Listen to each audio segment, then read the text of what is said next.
Hello.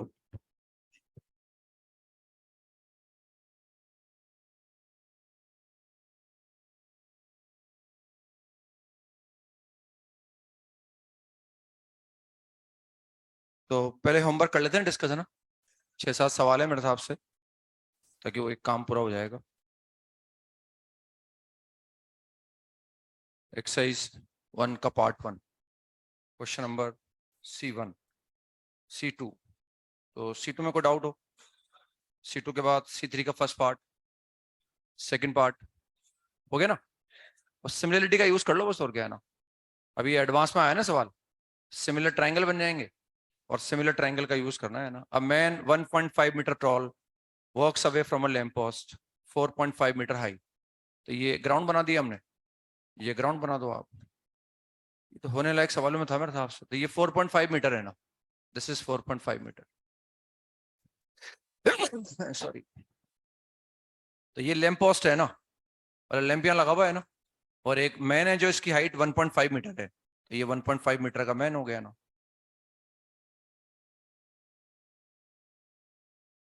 अब ये आगे चल रहा है ना, away from the lamp post.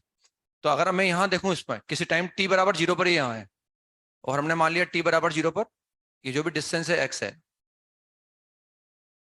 और D x by D T जो है पॉजिटिव आएगा, क्योंकि समय के हिसाब से आगे बढ़ रहा है। तो अगर मैं यहाँ देखूंगा तो इसकी जो शेडो आएगी ना, वो शेडो ऐसे आएगी, ये लेंथ ऑफ शेडो हो जाएगी। This is the length of shadow. अगर थोड़ा दूर जाएगा तो फिर शेडो में फिर चेंज हो जाएगा। मान लो ये यहाँ होता है इस जगह, या मान लो इस थोड़ा आगे चल के आ जाएगा, थोड़ा कभी ये यहाँ चल के आएगा, तो लेंथ ऑफ शेडो ऐसा हो जाएगी। लेंथ तो क्योंकि वही है ना, और आगे आएगा और लंबी शेडो बन जाएगी ना। फिर एक बार शेडो दिखना बंद हो जाती है अपनी ना, है ना। तो लेंथ ऑफ शेडो बढ़ती रहेगी। तो हमें क्या करना है, हमें दे रखा है man 1.5 metre tall walks away from a lamp post at a rate of 4 kilometre per hour. तो डी एक्सपायरिटी दिया हुआ है हमें, डी एक्सपायरिटी ये दिया हुआ है 4 kilometre per our, 4 kilometre per our ये दिया हुआ है हमें।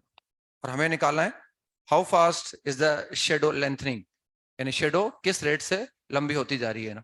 तो शेडो का लेंथ क्या हो गया, वाई हो गया। तो मुझे एक्स और वाई में रिलेशन निकालना है बस। तो दोनों ट्रायंगल सिमिलर हैं, ये तो सिमिलरिटी का यूज कर लो, या चाहो तो एंगल को थीटा मान लो आप, एंगल को थीटा मान के भी निकाल सकते हैं वरना। अच्छा मैंने अलग अलग किया है ना, इसलिए आएगा नहीं है सर। तो हम ऐसे भी निकाल सकते हैं इसको चाहे तो। ये व्हाइट वाला दो ट्रायंगल किसी टाइम टी पर हमने डायग्राम बना लिया, और ये बस ऐसे बन जाएगा यहाँ पर। और या तो सिमिलरिटी का कंसेप्ट लगा दो, दोनों ट्रायंगल सिमिलर हैं, ये वाला एक तो बड़ा वाला ट्रायंगल और एक छोटा वाला ट्रायंगल।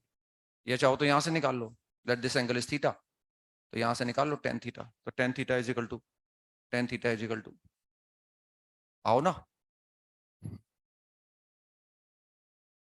तो टाइम 5:15 टाइम पे आना चाहिए आपको ना, 4:45 की क्लास, उसमें तो कम से कम टाइम पे आ ही सकते हैं ना आप।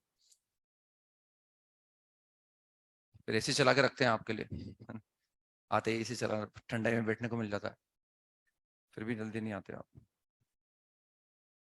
तो कहाँ आ गए इसमें अपन, this is tan theta is equal to, ये इस बड़े वाले ट्राइंगल में देख लो पहले आप, perpendicular upon base, perpendicular upon base, base is X plus Y, and again tan theta is, इस छोटे वाले ट्राइंगल में निकाल लो, तो आ जाएगा again perpendicular upon base. Similarity का यूज कर लो या ऐसे यूज कर लो, बस यहाँ से निकाल लो आप। तो ये कितना आ गया, एक्स प्लस वाई बराबर 3y आ गया शायद, बस यहाँ से एक्स और वाई में रिलेशन आ जाएगा, तो डी बाई डी निकल जाएगा। और सेकंड पार्ट में पूछा है how fast is the further end of the shadow, मतलब एक्स प्लस वाई किस रेट से चेंज हो रहा है। तो डी एक्सपायरिटी दे रखा है 4, यहाँ से डिवाबिलिटी आएगा 2, दोनों को जोड़ देंगे तो दैट इज 6, जो भी आ जाएगा किलोमीटर पर आवर आ जाएगा। आसान सवाल था वैसे, पता नहीं क्यों नहीं हुआ आपसे, होना चाहिए था आसान सवाल, थोड़ा सा इसको करके निकाल सकते। इसके बाद नेक्स्ट हम कहाँ आ गए, पार्ट 2 में आ गए, क्वेश्चन नंबर C1। C1 में को डाउट हो, C1 के बाद नेक्स्ट C2 में को डाउट हो, आगे समझ में। वो पतंग उड़ रही है, हाइट है इतनी मीटर, कॉर्ड है, मतलब कॉर्ड 500 मीटर है, मतलब काइट एकदम सर पे नहीं है ना, थोड़ा आगे है, इसलिए कॉर्ड थोड़ी ज्यादा है ना। तो वही रिलेशन निकाल दिया हमने, राइट एंगल ट्रायंगल बन गया, और कॉर्ड की लेंथ को वाई मान लो, तो Y square is equal to, that is Y square is equal to कितना आ जाएगा, that is X square plus 300 square, X square, वो एक्स मान लिया मैंने, है ना, और वो 300 है, और कोड की लेंथ को वाई मान लिया, पता ना। तो ऐसा निकाल। इसके बाद नेक्स्ट C4 में को डाउट हो, C4 में को डाउट, सेम सवाल आगे भी है ये मेरे हिसाब से, ये भी AEEE में आया हुआ है, और सेम सवाल फिर दोबारा भी आया है, ये क्वेश्चन नंबर 12 मेरे हिसाब से शायद सेम ही है ना, बिल्कुल सेम ही है। वो 2 बार आ गया, मतलब वहां से हटाना भूल गए उसको ना, वहां से हटाना भूल गए उसको ना, सेम सवाल इधर डाल दिया है ना। मतलब 2000 कब आया है, 19 में आया है ना सवाल, तो सेम है, डेटा भी सेम है ना, सेम है ना। हाँ तो सेम सवाल है, ये जेई मेन में आया हुआ है ना। इसके बाद C5 में को डाउट हो, ये भी आया हुआ है सवाल, ये भी जेई के अंदर आया हुआ है सवाल, बताना इसमें। इसमें मतलब हमें आर निकालना पड़ेगा इसमें एक्चुअली। तो 49 मिनट बाद, वो हर मिनट के अंदर वॉल्यूम 72 पाई क्यूबिक मीटर कम हो रहा है ना, तो 49 मिनट बाद कितना वॉल्यूम बचेगा, 4500 माइनस 72 इंटू 49। तो बस इस वॉल्यूम से मैं आर निकाल लूंगा, है ना। और आर निकालने के बाद मुझे D R by D T निकालना है, तो वो भी निकाल सकते हैं। डीवी बाई डी टी निकालना है, तो D R by D T भी निकल जाएगा, क्योंकि हमें डीवी बाई डी टी भी दे रखा है। D V by D T 72 pi metre cube per minute ऐसे दे रखा है ना, तो हमने आर निकाल लिया, और डीवी बाई डी टी हमें दे रखा है, डीवी बाई डी टी दे रखा है, क्या दे रखा है, हाँ तो रेड एट विच रेडियस, हमें D R by D T निकालना है, तो D R by D T निकल जाएगा, पता ना करके। इसके बाद next part 3 question number C1 में को डाउट हो, C1 में बस ये कि 1 litre is equal to 1000 centimetre cube. 1 litre का मतलब ये होता है ना, 1 litre is equal to 1000 centimetre cube, 1 litre is equal to 1000 centimetre cube, ये होता है ना।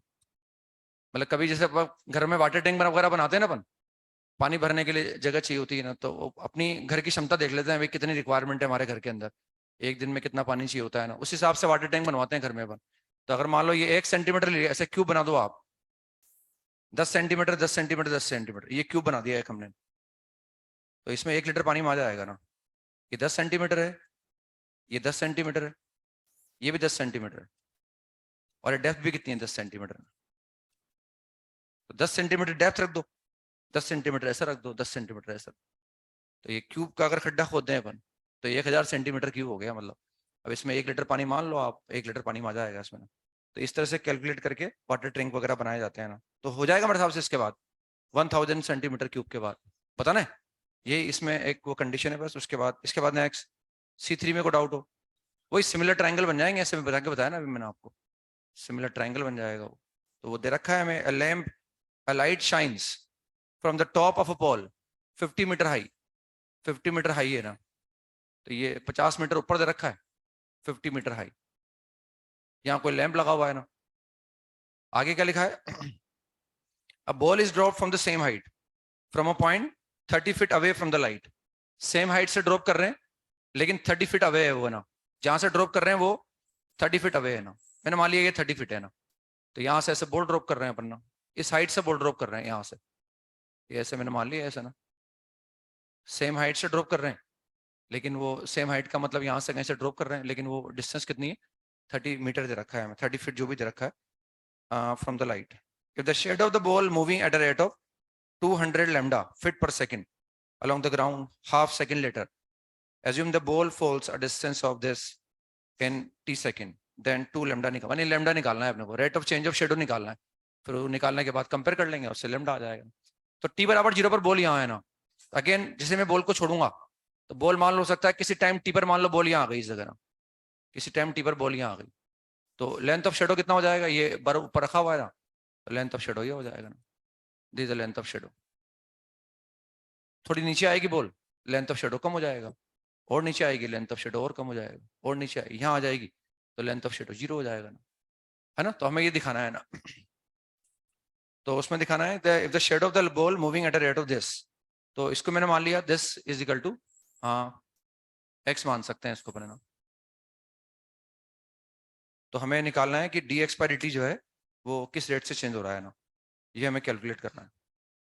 तो उसमें देखो ये हमारे पास जो हमने ये मान के चला है, टी बराबर 0 पर बॉल यहाँ थी, तो टी बराबर 0 पर अगर बॉल यहाँ थी, तो किसी टाइम टी पर बॉल यहाँ से यहाँ आ गई है ना, तो हम देख रहे हैं भाई ये डिस्टेंस हमारा, हमने मान लिया ये डिस्टेंस एस है, क्योंकि उन्होंने दे रखा है कि टी सेकंड में बॉल एस डिस्टेंस ट्रेवल कर रही है, और एस और टी में रिलेशन दिया हुआ है, S is equal to 16 T square, ये रिलेशन दिया हुआ है। तो टी बराबर टी पर, टी बराबर 0 पर बॉल यहाँ है और किसी टाइम टी पर बॉल यहाँ से यहाँ आ गई, एस डिस्टेंस उसने ट्रेवल कर लिया ना, और ये कितना हो जाएगा, दिस इज 50 माइनस एस, क्योंकि पूरा 50 था तो 50 माइनस एस हो जाएगा ना।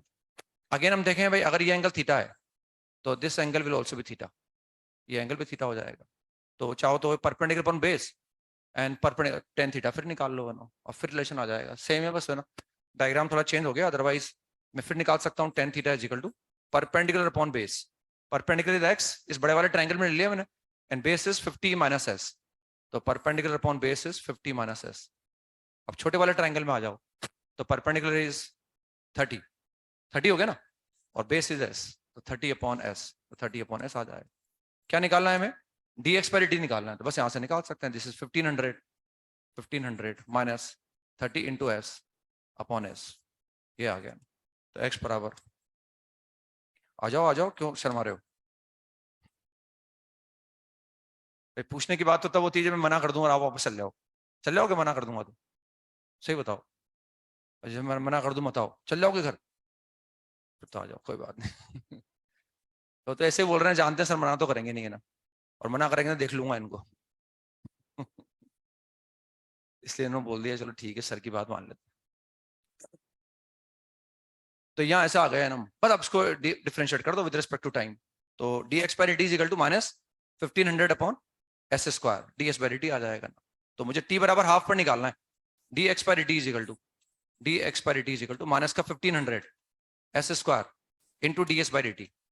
अब मुझे कब निकालना है, टी बराबर हाफ पर निकालना है, तो टी बराबर हाफ पर ये मैं निकाल सकता हूँ, क्योंकि एस और टी में रिलेशन दे रखा है, और टी बराबर हाफ पर ये निकालने के लिए मैं डिफरेंशिएट कर दूंगा उसको, तो D S by D T is equal to 32 आ जाएगा, 32 टी आ जाएगा हमारे पास, सही है ना, और टी बराबर हाफ रख देंगे तो 16 आ जाएगा।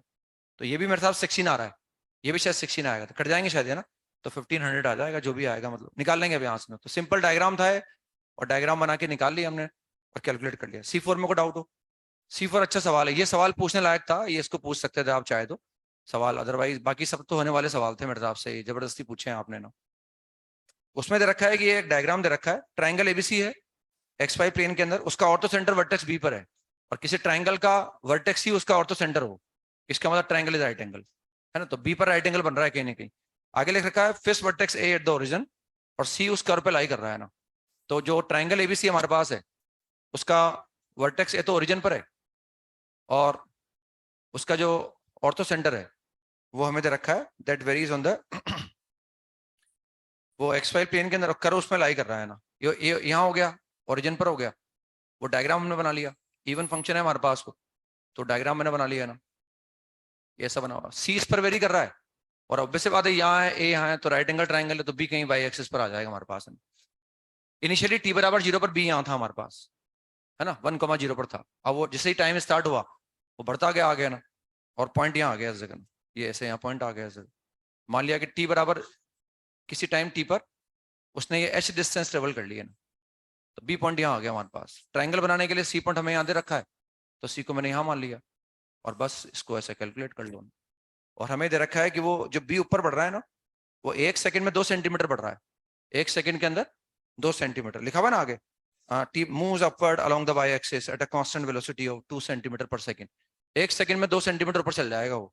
और हमें 7/2 की बात करनी, the area of the triangle increasing at a rate of p, तो rate of change of area मुझे निकालना है ना, तो सबसे पहले मुझे rate of change of area निकालने के लिए इसका एरिया कैलकुलेट करना पड़ेगा। तो एरिया राइट एंगल ट्राइंगल है, तो हाफ बेस इंटू हाइट का कंसेप्ट लगा देंगे अपने ना। अब हम जानते हैं ये एक हॉरिजॉन्टल लाइन है, इस पॉइंट का जो वाई कोऑर्डिनेट है, इस पॉइंट का वाई कोऑर्डिनेट कितना है, इस पॉइंट का वाई कोऑर्डिनेट है 1+h, इसका वाई कोऑर्डिनेट है x तो 0 है, और इसका वाई कितना हो गया 1+h हो गया ना। अब मुझे ये लेंथ निकालनी है, इस लेंथ का मतलब मुझे सी का x कोऑर्डिनेट निकालना है, तो उसको निकाल सकते हैं। अब हम देख रहे हैं भाई ये हॉरिजॉन्टल लाइन है, तो जो भी पॉइंट इस पर लाई करेगा उसका वाई कोऑर्डिनेट क्या होगा 1+h, और ये कर्व पर भी है, और कर्व कौन सा है हमारे पास, y इक्वल टू 1+7x² 36, बस वहां से मैं ये निकाल लूंगा, y इक्वल टू 1+7x² 36, और हम y कितना है हमारे पास 1+h, हमें c का जो y कोऑर्डिनेट है वो पता है, c का y कोऑर्डिनेट 1+h है, तो c का मुझे x निकालना है ना, तो 1+7x² 36, यहाँ से इंटरचेंज कर दूंगा, and we get x equal to 6/√7, into under root h, ये एक्स आ गया हमारे पास बस, यानी ये लेंथ आ गई हमारे पास, दिस लेंथ इज एक्स, ये एक्स कैलकुलेट कर ली। बस अब इसका एरिया लिख दो फटाफट आप, area is half base into height, तो area is equal to, area को मैंने ए मान लिया, हाफ तो हाफ है, बेस कितना आ गया 1 plus h, what is height, height is 6 by root 7 into square root of h. Product rule apply नहीं करना पड़ा हमें, इसलिए इससे मल्टीप्लाई कर दो आप, तो अंडर रूट एच और plus h raise to power 3/2, पर इसको with respect to t differentiate कर दो। जब मैं इसको डिफरेंशिएट करूंगा तो d h by D t यहाँ भी आएगा और d h by D t यहाँ भी आएगा, और what is d h by D t, 2 centimetre per second. तो एक तो एच की आवश्यकता पड़ेगी अपने को, और x D h by D T की आवश्यकता पड़ेगी। तो एच तो कितना है हमारे पास, किस इंस्टेंट पे पूछ रहे हैं वो, 7/2 पर, तो जब वो 1 सेकंड में 2 सेंटीमीटर जा रहा है तो 7/2 पे कितना जाएगा, 7 सेंटीमीटर पहुंच जाएगा। तो एच बराबर रखेंगे 7 और d h by D T is 2 centimetre per second, बस इसको with respect to t differentiate कर देंगे और वो आ जाएगा, दैट इज 66/7 आ जाता है, rate of change of area is 66/7। तो जो भी वैल्यू आएगी वो पी है हमारे पास, पी इज 66/7। यही थे बस मेरे हिसाब से ना। हाँ तो आगे चलते हैं अपन, तो कोई सवाल दे रखा है मैंने आपको ना, वो एक दे रखा था मैंने लेंथ ऑफ टेंजेंट का निकालने का, तो उसमें ये सवाल था हमारे पास x plus under root of a square minus y square upon a लिखा हुआ था। अब ए को ऐसे लिख दो या ऐसे लिख दो, एक ही बात है, और ये लिखा हुआ था ln ऑफ ए प्लस, ये था कि वाई था, वाई था मेरे हिसाब से है ना, y plus under root of के ए लिखा हुआ था, अच्छा ए लिखा हुआ था ठीक है, और माइनस ln वाई आ गया यहाँ पर है ना, माइनस ln वाई, बस इसको डिफरेंशिएट कर दो आपने, किसी ने कैलकुलेट किया हो कितना आएगा, d y by d x is equal to, अच्छा कितने बच्चों ने ट्राई किया से बताओ आप, तो आया नहीं लेकिन, हाँ तो बस वो थोड़ा टाइम जरूर लगेगा, वो मैं पहले बोल के गया था आपसे।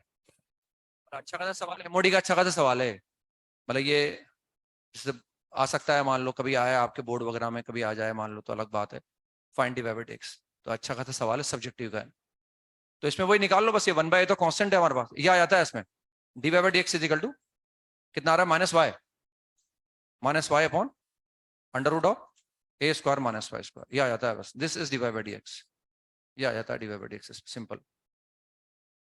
लेकिन धैर्य, कुछ करना कुछ नहीं है, धैर्य रखना है बस।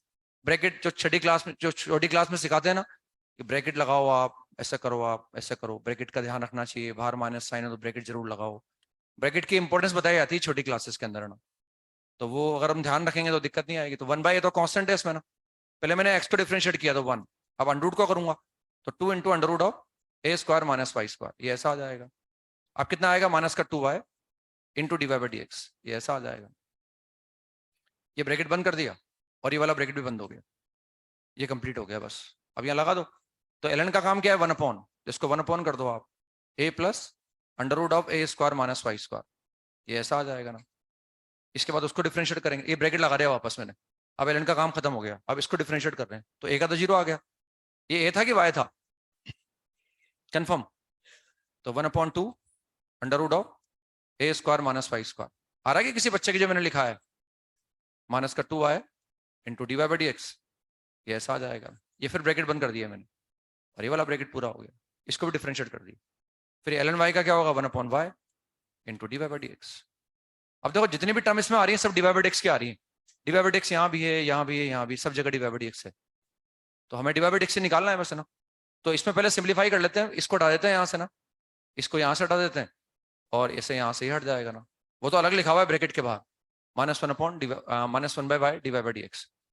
तो इसमें अब ऐसा करते हैं हम कि इसको 1/a लिख लो आप, 1/a minus y upon a into square root of a square minus y square. मतलब जब तक क्लियर नहीं हो ना उसको साफ साफ लिखो आप, ऐसे लिख रहा हूं मैं, ये मैंने साफ लिखा है इसको, एक बार हो लिखने में कभी डरना नहीं चाहिए, 3-4 लाइन ज्यादा आया कोई बात नहीं। इसके बाद आप इसको देख रहे हैं तो ये कितना आ जाएगा, this is minus y upon a plus square root of a square minus y square, ये तो ये वाला ब्रैकेट आ गया, अब ये मल्टीप्लाई होगा तो under root of a square minus y square, और इंटू कितना आ गया, d y by d x, और साथ में वो कितना हो गया, -1/y into d y by d x, ये ऐसा आ गया ना, ठीक है ना। 1/a को वहीं छोड़ दो आप, अब इसको क्या इंटरचेंज कर लो उधर, इसको इधर इंटरचेंज कर लो, तो जैसे मैं इसको इधर इंटरचेंज करूंगा ना तो ऐसा आ जाएगा, प्लस हो गया, प्लस हो जाएगा ये, बाकी सब तो मेंटेन रहेंगे है ना बाकी तो मेंटेन, भाई उधर लेके आ गया तो बराबर हो गया, बाकी तो सेम रहे। अब इसमें dy by dx कॉमन ले लो और इसका एलसीएम ले लो। हम एक काम और कर सकते हैं, हम इसको रेशनलाइज कर दें, इसको रेशनलाइज कर दो आप। इसको अगर रेशनलाइज करोगे आप तो देखो क्या फर्क पड़ेगा, यही रेशनलाइज कर देता हूं मैं, a minus under root of a square minus y square. अब रेशनलाइज करने के बाद क्या हुआ, है ए स्क्वायर माइनस, फिर ब्रैकेट लगाया a square minus y square, ये ब्रैकेट पूरा कर दिया मैंने, तो ये हट जाएगा यहाँ से, इसकी जगह ये आ गया लिखा हुआ, सही है, रेशनलाइज कर दिया। अब ए स्क्वायर से ए स्क्वायर कैंसिल हो गया, नीचे कितना बचा, प्लस वाई स्क्वायर, और ऊपर वाई था तो नीचे वाई बचेगा, मतलब यानी ये टर्म हो गया हमारे पास। लिख लेते हैं दोबारा एक बार, 1/a is equal to y upon a into square root of a square minus y square, square root of a square minus y square into d y by d x minus, और ये कितना हो गया, y तो नीचे आ जाएगा हमारे पास, a minus square root of a square minus y square, और नीचे कितना हुआ, ये माइनस वाई स्क्वायर आया था प्लस वाई स्क्वायर हो गया, लेकिन y नीचे आ गया तो y into under root of a square minus y square, वही into d y by d x चल ही रहा है, और into minus 1 upon y d y by d x, minus 1 upon y into d y by d x, ये ऐसा आ गया ना, into d y by d x. बस अब d y by d x सारा एक तरफ है, तो इसका एलसीएम ले लो आप, 1/a तो मेंटेन रहेगा, अब मैंने एलसीएम ले लिया और ये कॉमन ले लिया d y by d x, क्योंकि d y by d x सब में था, तो d y by d x मैंने बाहर निकाल लिया ना,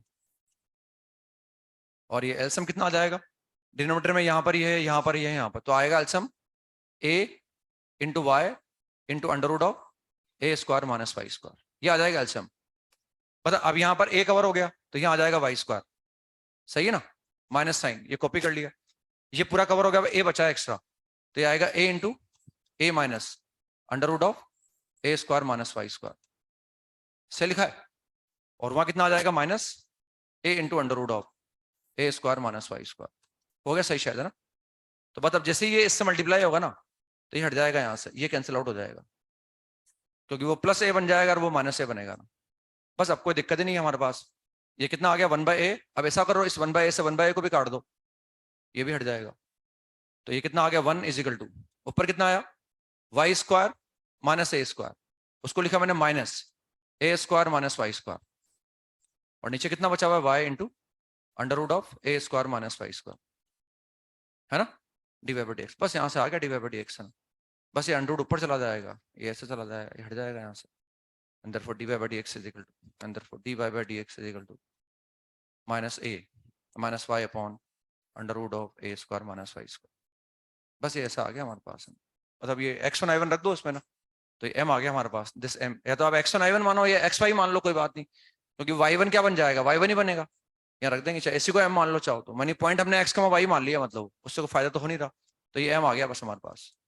now the length of tangent is equal to y into under root of 1 plus m square और अपॉन m, बस रख दो, ये सिंप्लीफाई करने पर शायद मॉड आ जाता है मेरे हिसाब से, ये आ जाएगा, बस इस m को रख देंगे यहाँ, थोड़ा पेशेंस रख लेंगे और कैलकुलेट कर, तो ये तरीका था, इसमें स्ट्रेट फॉरवर्ड हमने निकाला है ना।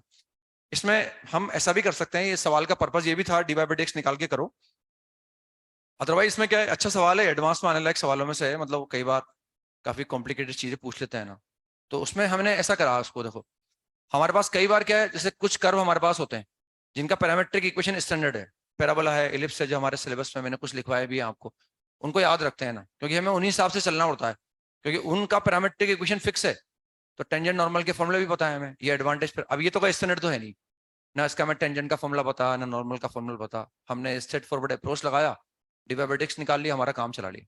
कई बार जब कॉम्प्लिकेटेड लगता है ना, तो अपनी इच्छा अनुसार हम कुछ सब्स्टिट्यूशन करके इसका पैरामेट्रिक इक्वेशन डेवलप करने की कोशिश कर सकते हैं ना, जैसे मैंने कहा था ना आपसे कि y बराबर, मान लो ऐसा लिखा हुआ हमारे पास y is equal to x square, तो ठीक है, इसका पैरामेट्रिक जानते हैं हम 280, 80 स्क्वायर, लेकिन वो a बराबर 1/4 आएगा, तो फटाफट x को t मान लो, y को t स्क्वायर मान लो, अपने हिसाब से कर लिया, x को t, y को t स्क्वायर मान लिया, ये इसका पैरामेट्रिक आ गया। तो जो स्टैंडर्ड है उनको तो डिस्टर्बेंस क्रिएट नहीं करना चाहिए, क्योंकि उसके फॉर्मूले काफी सारे पता है, लेकिन जो स्टैंडर्ड नहीं है उसमें क्या है, थोड़ा हम अपना काम आसान करने के लिए कुछ इस तरह से पुट कर सकते हैं कि पुट करने के बाद ये थोड़ा कैलकुलेट करना आसान हो जाए। तो जैसे हम देखें, हमने सब्स्टिट्यूशन भी लिखा रखे हैं आपको, अंडर रूट ए स्क्वायर माइनस वाई स्क्वायर है, इसको देखकर लग रहा है भाई वाई बराबर टी, तो पुट करना बेकार है, कोई फायदा नहीं होगा, वाई को टी पुट कर दूंगा, अंडर रूट बरकरार रहेगा, पुट करने का फायदा निकलना चाहिए, तब जाके सब्स्टिट्यूशन का एडवांटेज मिलेगा। तो इसको देखकर लग रहा है कि y is equal to a sine theta या y is equal to a cos theta put कर दो आप, ताकि उससे आसान हो जाएगा। अब चाहे साइन थीटा पुट करो चाहे कॉस थीटा पुट करो, उससे कोई फर्क नहीं पड़ेगा। मैं जनरली साइन थीटा पुट करता हूँ, आप चाहे तो घर जाके कॉस थीटा पुट करके देख सकते हैं ना। तो y is equal to a sine theta, ये मैंने पुट कर दिया, तो ये पैरामीट्रिक फॉर्म में आ गया मतलब मैंने। अब y अगर ए साइन थीटा है तो मैं x को क्या करूंगा, इन टर्म्स ऑफ थीटा लेके आ जाऊंगा, बस अब पुट कर दो यहाँ। तो कितना आ गया 1/a, ये x की जगह आ गया a साइन थीटा, ये कितना आ जाएगा a कॉस थीटा आ जाएगा। ये कुछ गड़बड़ की है मैंने है ना, क्या है यहाँ पर, सही है। y इज इक्वल टू, अच्छा वो y इज x तो x ही रहेगा ना भाई, x तो x ही रहेगा, तो ये आ गया x plus a cos theta आ गया। ठीक है, वो मॉड वर्ड लगा सकते थे कि भाई आप बहुत बोलते हो कि मॉड लगाना चाहिए, वोड लगाना चाहिए, आपने लगाया नहीं, आपकी इच्छा हो जब लगा देते हो, जब नहीं लगाते आप। तो ऐसा नहीं है ना, क्योंकि हमारे पास क्लैरिटी नहीं है कि थीटा के बारे में जानकारी नहीं है, किसी स्पेसिफिक थीटा पर नहीं पूछा गया हमसे ना। अगर स्पेसिफिक थीटा पर पूछा गया होता तो मैं पता लगा लेता कि मॉड जो आएगा उसमें प्लस साइन से खुलेगा कि माइनस साइन से खुलेगा। तो हम चाहे तो माइनस साइन से भी ले सकते हैं, माइनस साइन से अगर मैं मान लो भाई माइनस साइन खोल दूं सर में, तो बिल्कुल उससे भी आंसर आएगा ना, ऐसी बात नहीं है ना। लेकिन हमें दिया हुआ नहीं तो प्लस साइन लेके चलते हैं जनरली, कुछ दिया हुआ नहीं हो तो। लेकिन माइनस साइन लेके चलेंगे तो भी कोई दिक्कत नहीं आएगी ना। यहाँ आ जाएगा हमारे पास एलन की जगह एलन, यह आ जाएगा ए प्लस कितना आ गया ए कॉस थीटा आ गया, शायद ए कॉस थीटा आ गया ना, ये ए कॉस थीटा आ जाएगा ना, this is a cos theta. और वो कितना लिखा है minus l n of a sine theta. अब इसमें क्या है, ये सिंप्लीफाई कर लो उसको, यहाँ से एक्स को इन टर्म्स ऑफ थीटा निकाल लूंगा बस मैं ना, एक्स को इन टर्म्स ऑफ थीटा, तो एक्स को इन टर्म्स ऑफ थीटा निकाल सकता हूँ, उसको सिंप्लीफाई कर लो आप। यहाँ तो सिंप्लीफाई करने की कोई गुंजाइश है नहीं ना, ये तो लिखा हुआ है इससे। यहाँ देखो हम ऐसा कर सकते हैं, इसको इसको ऐसा लिख सकते हैं, वो तो डिफरेंशिएट करने के लिए ऐसा लिखा था, यहाँ से मैंने ए कॉमन ले लिया, what is 1 plus cos 2 cos square theta by 2, और वो ए साइन थीटा नीचे आ गया, तो उसको लिखा 2 sine theta by 2 cos theta by 2, बस ऐसे आ गया 2 sine theta by 2 cos theta by 2, ये ऐसा आ जाए। ए से ए कैंसिल हो जाएगा, 2 से 2 कैंसिल हो जाएगा, इससे ये कैंसिल हो जाएगा, what we get ln of cot theta by 2। तो यहाँ से हमने निकाल लिया, therefore x is equal to a into ln of cot theta by 2 और माइनस का a साइन थीटा के minus a cos theta minus a cos theta. ये तो आ गया x, और y कितना था, y is equal to a sine theta. बस आपको आता है बाकी, अब ना अब डी बाई बाई x निकाल लेना, वो माइनस टेन थीटा आ जाएगा मेरे हिसाब से। ये पॉइंट भी हो गया, आप उस कर्व पे पॉइंट लेना हो तो ये y कोऑर्डिनेट हो गया और ये x कोऑर्डिनेट हो गया। बस हमें थीटा पर क्या निकालना है, d y by d x, मतलब d y by d theta upon d x by d theta. तो ये d x by d theta यहाँ से आ जाएगा, डी वाई बाई थीटा वहां से आ जाएगा, तो सिंप्लीफाई करने पर d y by d x is equal to minus tan theta आ जाता है। माइनस टेन थीटा जो भी आएगा वो देख लेना आप, कोई फर्क नहीं पड़ेगा, मोड के अंदर रखेंगे ना अपन। तो ये तो हो गया y1, ये तो y1 हो जाएगा, और वो d y by d x आसानी से निकल जाएगा, मतलब उतनी मेहनत नहीं करनी पड़ेगी। तो कई बार हम अगर लगे अपनी इच्छा अनुसार भी पैरामेट्रिक इक्वेशन ला सकते हैं, लेकिन उसके लिए भी अपनी इच्छा अनुसार भले हम काम कर रहे हैं, लेकिन फिर भी मीनिंगफुल लगा अपने को कि हाँ भाई पुट करना है तो भाई ऐसे पुट करो आप y equal to a sine theta, ताकि उससे अंडररूट वगैरह जो कॉम्प्लिकेशन था वो रिमूव हो गया ना, हो जाएगा मेरे हिसाब से ना, d y by d x आ जाएगा माइनस टेन थीटा, ऐसा निकाला जा सकता है ना। तो हमने चैप्टर शुरू कर दिया था, टॉपिक शुरू कर दिया था ना, मोनोटोनिसिटी, है ना। तो उसमें हम आगे थे मेरे हिसाब से, मैंने लिखवा दिया था आपको ना कि लास्ट लाइन क्या लिखवाई थी कि function is set to be mi in an interval s if for every x1 x2 belongs to s, x1 less than x2 implies f of x1 less than or equal to x2। यानी mi की बात कर रहे हैं अपन, पहले mi की बात करते हैं, फिर mi की बात करने के बाद हम देख लेते हैं कि भाई अगर लगता है कि छोटे एलिमेंट पर वैल्यू, एक छोटा एलिमेंट लिया और एक बड़ा एलिमेंट लिया, दोनों पर वैल्यू बराबर आ रही है, या छोटे पर छोटी आ रही है बड़े पर बड़ी आ रही है, तो फिर उसको बोलते हैं mi फंक्शन। मतलब mi का मतलब क्लियरली ये डिक्रीज नहीं होना चाहिए, बस इंक्रीज हो अच्छी बात है, कांस्टेंट हो तो दिक्कत नहीं है, डिक्रीज नहीं होना चाहिए बस। स्ट्रिक्टली इंक्रीजिंग में सिर्फ इंक्रीज होना चाहिए ना, बस ये मोनोटोनिकली डिक्रीजिंग में इंक्रीज नहीं होना चाहिए, डिक्रीजिंग का मतलब इंक्रीज नहीं होना चाहिए। अगर डिक्रीज हो अच्छी बात है, कांस्टेंट रहे तो भी अच्छी बात है, इंक्रीज नहीं होना चाहिए। मोनोटोनिकली डिक्रीजिंग बोले, नॉन इंक्रीजिंग बोले, एक ही बात। और स्ट्रिक्टली डिक्रीजिंग बिल्कुल क्लियर है कि हमेशा हम एक्स को बढ़ाएंगे तो वाई कम होना चाहिए, या एक्स को कम करें तो वाई बढ़ना चाहिए। वो एसआई से एमआई, एसआई से एसडी क्लियर है एकदम, है ना, वहाँ है ना सर। तो इसमें निकाल सकते हैं ऐसे, तो इस तरह से कैलकुलेट करके देख लिया ना। वो हम जानते हैं, मैंने एग्जांपल कराया भी था आपको, इसको देख सकते हैं। जैसे for example f x is equal to x plus sine x, पूरा डायग्राम नहीं बनाएंगे, मैंने बना के बता रखा है आपको वहां पर, है ना, फंक्शन के अंदर। ये मान लो ये पता लगाना है कि एम आई है कि एम डी है, या एस आई है कि एस डी है ना। तो एस आई एस डी पता लगाने के लिए भी पहले भी एम आई एम डी निकालो आप, तो बस उसमें एम आई एम डी में डेरिवेटिव जहाँ जीरो हो रहा होगा ना, वो अलग से चेक करना होता है। डोमेन क्या है इसका, आर है, है ना, हम जानते हैं भाई, कई बार वो ये भी पूछ सकते हैं कि 1 1 है कि मैनी 1 है। कोई भी फंक्शन 1 1 कब होता है? जब अपने डोमेन में स्ट्रिक्टली इंक्रीजिंग हो या स्ट्रिक्टली डिक्रीजिंग, मतलब उसका डेरिवेटिव 0 या 0 से बड़ा आ रहा हो।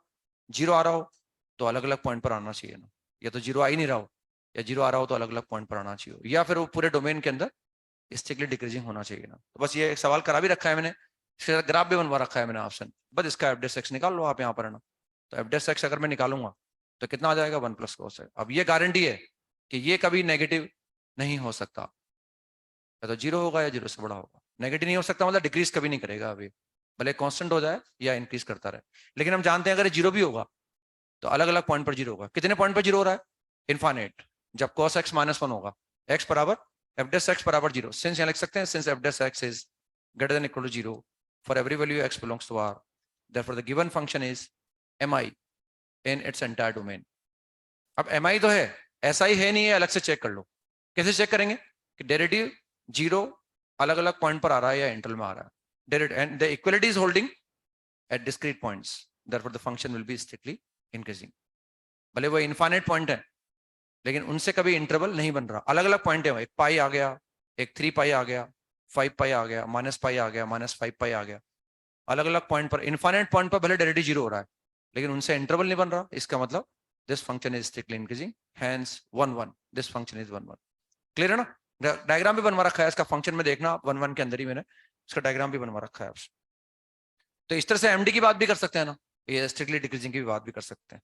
तो ये हमने इंटरवल में देखा कि इंटरवल के अंदर हम बोल सकते हैं कि वो फंक्शन कब एम आई होगा, कब एस आई होगा, कब एम डी होगा और कब एस डी होगा ना। यहाँ लिखे constant functions are M I as well as M D, star लगा के लिख लिया, constant functions are M I as well as M D. जो कांस्टेंट फंक्शन होते हैं वो एम आई भी होते हैं और एम डी भी होते हैं ना, एस आई एस डी नहीं हो सकते ना। Constant functions are M I as well as M D. Constant function कैसा ही बना दो आप, कांस्टेंट फंक्शन समझते हैं ना अपन, एफ एक्स बराबर सी, इसका डोमेन क्या है, आर है, और रेंज में एक सिंगल एलिमेंट। अब ये फंक्शन स्ट्रिक्टली इंक्रीजिंग तो नहीं हो सकता, स्ट्रिक्टली डिक्रीजिंग भी नहीं हो सकता ना। ये एम आई भी है और ये एम डी भी है ना। हम ये बोल सकते हैं कि भाई एम आई का मतलब डिक्रीज कभी नहीं कर रहा, भाई डिक्रीज कभी नहीं कर रहा, इसका मतलब एम आई है, या इंक्रीजिंग है या नॉन डिक्रीजिंग। सिंस ये इंक्रीज भी कभी नहीं कर रहा इसलिए ये एम डी है, या सिर्फ डिक्रीजिंग है या नॉन इंक्रीजिंग, तो ये दोनों का काम करेगा, एस आई और एस डी दोनों का काम करेगा। नेक्स्ट देखिए monotonicity of a function at a point. अब पॉइंट की बात करेंगे अपन ना, इंटरवल में मालूम पड़ गया भाई कि किससे निकालते हैं अपन, अभी सवाल भी करेंगे अपन, पॉइंट भी समझ रहे हैं हाथों हाथ। Monotonicity of a function at a given point, monotonicity of a function at a given point. किसी पर्टिकुलर पॉइंट पर चेक करना चाह रहे हैं कि भाई वहां फंक्शन ऐसा ही है कि एस डी है किसी गिवन पॉइंट पर। तो बेसिकली जब भी हम ये चेक करते हैं ना मोनोटोनिसिटी वगैरह, ये सब एक इंटरवल में चेक करते हैं हम। तो इंटरवल में चेक करना सिखाई दिया मैंने आपको, वो सारे इंटरवल निकालना आएगी अभी अपन। अब एक गिवन पॉइंट पर चेक करेंगे, तो गिवन पॉइंट पर चेक करने के लिए भी भले ही बोलते हैं हम ये कि एक पॉइंट पर चेक कर रहे हैं, लेकिन हम इंटरवल के अंदर ही चेक करते हैं। वो इंटरवल कहां से लाएंगे, वो इंटरवल कैसा होगा, उसके बारे में मैं लिखा रहा हूं आपको। लिखिए आप इसमें लिखें first fundamental theorem, first fundamental theorem,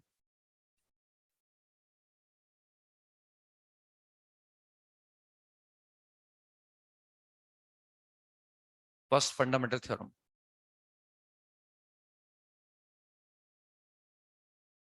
first point लिखेंगे इसमें हम, a function fx is said to be strictly increasing, a function fx is said to be strictly increasing, ऐसे ऐसा ही करके लिख दो ताकि आसान रहेगा। a function fx is said to be strictly increasing at x is equal to a, at x is equal to a if at x is equal to a का मतलब कोई पॉइंट दे रखा है आपको ना, वो 1 हो सकता है, 2 हो सकता है, 0 हो सकता है ना, strictly increasing at x is equal to a if it is strictly increasing in a very small open interval, a function fx is said to be strictly increasing at x is equal to a if it is strictly increasing in a very small open interval containing a, if it is strictly increasing in a very small open interval containing a का मतलब वही जो x बराबर a है, that is to say if it, that is to say it must be strictly increasing in a minus h comma a plus h, where h is 0 plus, where h is 0 plus. मतलब अगर हम किसी point x is equal to a पर check करना चाह रहे हैं कि वह स्ट्रिक्टली इंक्रीजिंग है नहीं है, तो उस गिवन पॉइंट x बराबर a को कंटेन करने वाला एक वेरी स्मॉल ओपन इंटरवल हम कंसिडर करेंगे. इंटरवल इज वेरी स्मॉल, और उस ओपन इंटरवल के अंदर वो फंक्शन स्ट्रिक्टली इंक्रीजिंग होना चाहिए. अब अभी हम चेक करके आए कि स्ट्रिक्टली इंक्रीजिंग इंटरवल के अंदर हम स्ट्रिक्टली इंक्रीजिंग चेक करके आए. कैसे कह सकते हैं? मान लो कोई इंटरवल दे रखा है हमें, उसमें कैसे कहोगे कि वो स्ट्रिक्टली इंक्रीजिंग है? कि उस इंटरवल में अगर मैं कोई भी 2 पॉइंट लूं, कोई भी 2 पॉइंट, तो छोटे पर वैल्यू छोटी आनी चाहिए और बड़े पर बड़ी आनी चाहिए, तब जाके वो स्ट्रिक्टली इंक्रीजिंग होगा. तो अगर मैं किसी पॉइंट x बराबर a पर भी चेक करना चाह रहा हूं, तो x बराबर a पर स्ट्रिक्टली इंक्रीजिंग तभी होगा जब उस a को कंटेन करने वाला आप वेरी स्मॉल ओपन इंटरवल लो. ये स्मॉल ओपन इंटरवल ही है ना, है ना. हम क्योंकि h अप्रोचिंग टू 0 प्लस का मतलब ये वैल्यू a से जस्ट बड़ी है और वो a से जस्ट, तो इसमें a अपने आप आ गया ना. अब इस इंटरवल के अंदर अगर स्ट्रिक्टली इंक्रीजिंग लगा आपको, तो हम बोल देंगे कि वो x बराबर a पर स्ट्रिक्टली इंक्रीजिंग है. अब कैसे पता लगाएंगे इस इंटरवल में स्ट्रिक्टली इंक्रीजिंग है नहीं है? अगर मैं इस इंटरवल में कोई भी 2 पॉइंट लेके देखूंगा, तो डिफरेंट पॉइंट, छोटे पर वैल्यू छोटी आनी चाहिए, बड़े पर बड़ी आनी चाहिए.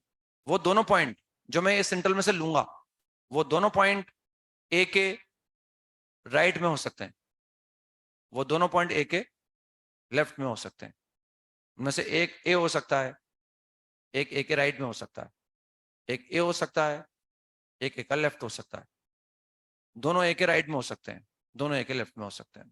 इस इंटरवल में जो भी 2 पॉइंट अगर मैं लूंगा कहीं, इस इंटरवल में कितने पॉइंट हैं भाई? अगर हम ऐसा बोलें कि भाई ये एक इंटरवल हमारे पास है 0,0.001, इसमें कितने पॉइंट हैं? इनफाइनाइट. इंटरवल बहुत छोटा हो बहुत बड़ा हो, उसमें पॉइंट इनफाइनाइट होते हैं.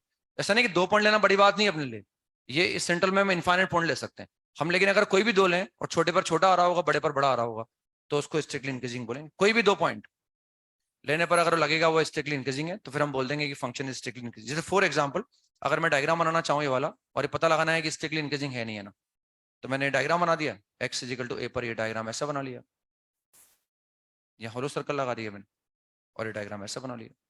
ये x इजिकल टू a है हमारे पास, this is x is equal to a. पता लगाना है x इजिकल टू a पर ये फंक्शन स्ट्रिक्टली इंक्रीजिंग है या नहीं है ना. तो a को कंटेन करने वाला एक वेरी स्मॉल ओपन इंटरवल लो आप, a को कंटेन करने वाला स्मॉल ओपन इंटरवल मतलब एक हम a के राइट में ले लेंगे, एक a के लेफ्ट में ले लेंगे. तो a प्लस एच मैंने यहाँ ले लिया, ये मैंने मान लिया ये a प्लस एच है, ये मैंने मान लिया a माइनस एच है. अब इतना दूर थोड़ी है a प्लस एच, वो तो दिखाने के लिए बनाया गया है आपको. मतलब एक पॉइंट जस्ट ए के राइट में ले लो आप तो बस, और एक ए के जस्ट लेफ्ट में, और उस पर ओपन लगा दो, तो ए को कंटेन कर लेगा अपना. अब इस ए माइनस एच से ए प्लस एच में कोई भी 2 पॉइंट लो आप, इस इंटरवल में कोई भी 2 पॉइंट, चाहे वो दोनों ए के लेफ्ट में हो, चाहे वो दोनों ए के राइट में हो, चाहे एक ए हो एक ए का राइट हो, एक ए हो एक ए का लेफ्ट हो, है ना, या एक ए के राइट में हो और एक ए के लेफ्ट में हो. कहीं भी 2 पॉइंट लेके देख लो आप. क्या आपको लग रहा है कि छोटे पॉइंट पे वैल्यू छोटी आएगी, बड़े पॉइंट पे वैल्यू बड़ी आएगी? इसका मतलब ये x इजिकल टू ए पर स्ट्रिक्टली इंक्रीजिंग. पॉइंट पर ही चेक कर रहे हैं हम, लेकिन वो पॉइंट पर भी स्ट्रिक्टली इंक्रीजिंग तब होगा जब उस पॉइंट को कंटेन करने वाले वेरी स्मॉल अपर इंटरवल के अंदर स्ट्रिक्टली इंक्रीजिंग होना चाहिए. मतलब जैसे फॉर एग्जांपल मैं दोनों पॉइंट लूं, मैंने एक x बराबर a ले लिया, एक तो x बराबर a ले लिया, और एक पॉइंट ले लिया मैंने a के राइट में, एक ले लिया मैंने a के राइट में, एक मैंने x बराबर a लिया और a के राइट में लिया, तो मैंने एक a ले रखा है, a का राइट. तो छोटा पॉइंट कौन सा है? तो छोटे पॉइंट पे वैल्यू छोटी आ रही है, बड़े पॉइंट पे वैल्यू बड़ी आ रही है. एक a ले लो, एक a का लेफ्ट ले लो, एक ले लो a का लेफ्ट, तो a के लेफ्ट वाला छोटा पॉइंट है, a बड़ा पॉइंट हो गया, तो छोटे पर छोटा आ रहा है, बड़े पर बड़ा आ रहा है. तो एक मैंने a लिया, एक का राइट, दोनों पॉइंट एक जस्ट राइट में ले लो आप, दोनों पॉइंट एक. क्या मैं इस इंटरवल के अंदर 2 पॉइंट ले सकता हूँ जो एक जस्ट राइट में? दो क्या मैं इनफाइनाइट ले सकता हूँ ना? पॉइंट तो लेना है अपने को ना. अब मैं दोनों पॉइंट लूंगा तो छोटे पॉइंट पे क्या आएगा? छोटा, बड़े पॉइंट पे बड़ा आएगा. दोनों एक लेफ्ट में ले लो, ले सकता हूँ, एक राइट में ले लो और एक लेफ्ट में ले लो. एक ले लिया मैंने रेड वाला, एक ले लिया मैंने ग्रीन वाला. रेड वाला छोटा पॉइंट है, उस पर वैल्यू कम आ रही है, ग्रीन वाला बड़ा पॉइंट है, उस पर वैल्यू बड़ी आ रही है. तो therefore this function is strictly increasing at x is equal to a. x is equal to a पर स्ट्रिक्टली इंक्रीजिंग है. क्लियर हो गया ना? ऐसे इसको निकाल सकते हैं. लेकिन अगर मैं इसकी बात करना चाहूँ, लिख लेंगे strictly increasing at x is equal to a. Interval का मतलब समझते हैं अपन, इंटरवल में कब है वो, बस वही हमने लिखा है ना. अब डायग्राम ने ऐसा बना लिया यहाँ पर, अब की बार मैं डायग्राम ऐसा बना लेता हूँ यहाँ पर.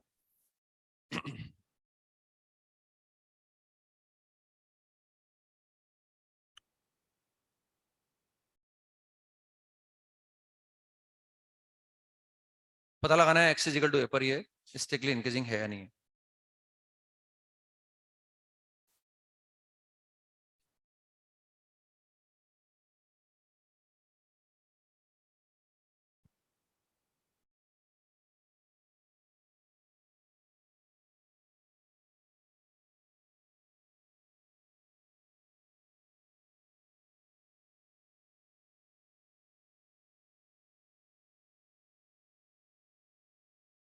हो गया?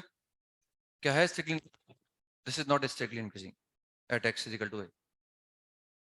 देखो a के राइट में भी क्या कर रहा था, यहाँ a के राइट में भी क्या कर रहा था, इंक्रीज। a के लेफ्ट में भी क्या कर रहा था, इंक्रीज कर रहा था। यहाँ देखो आप, a के लेफ्ट में क्या कर रहा है, a के राइट में। तो यानी अगर वो x इजिकल टू a पर स्ट्रिक्टली इंक्रीजिंग है तो a के राइट में लेफ्ट में इंक्रीजिंग होना चाहिए, या कभी डिक्रीज नहीं करना चाहिए।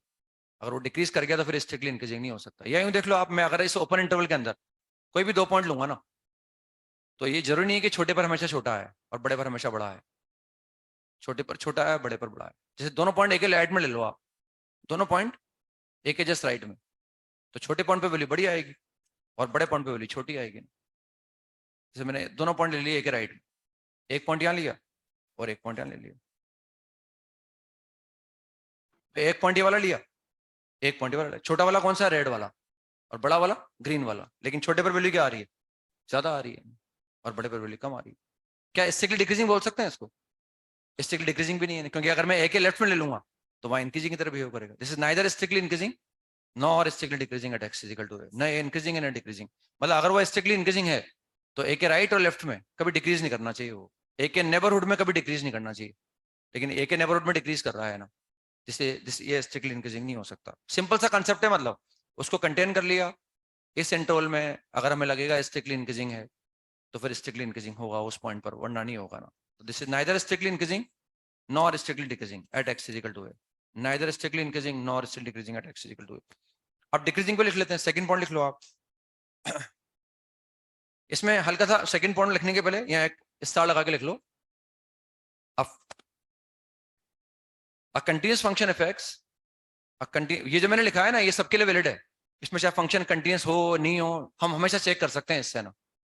लेकिन कंटीन्यूअस हो तो आप ये काम भी कर सकते हैं जो मैं बता रहा हूँ आपको ना, वो हमेशा सही है, वो कभी गलत नहीं हो सकता है ना।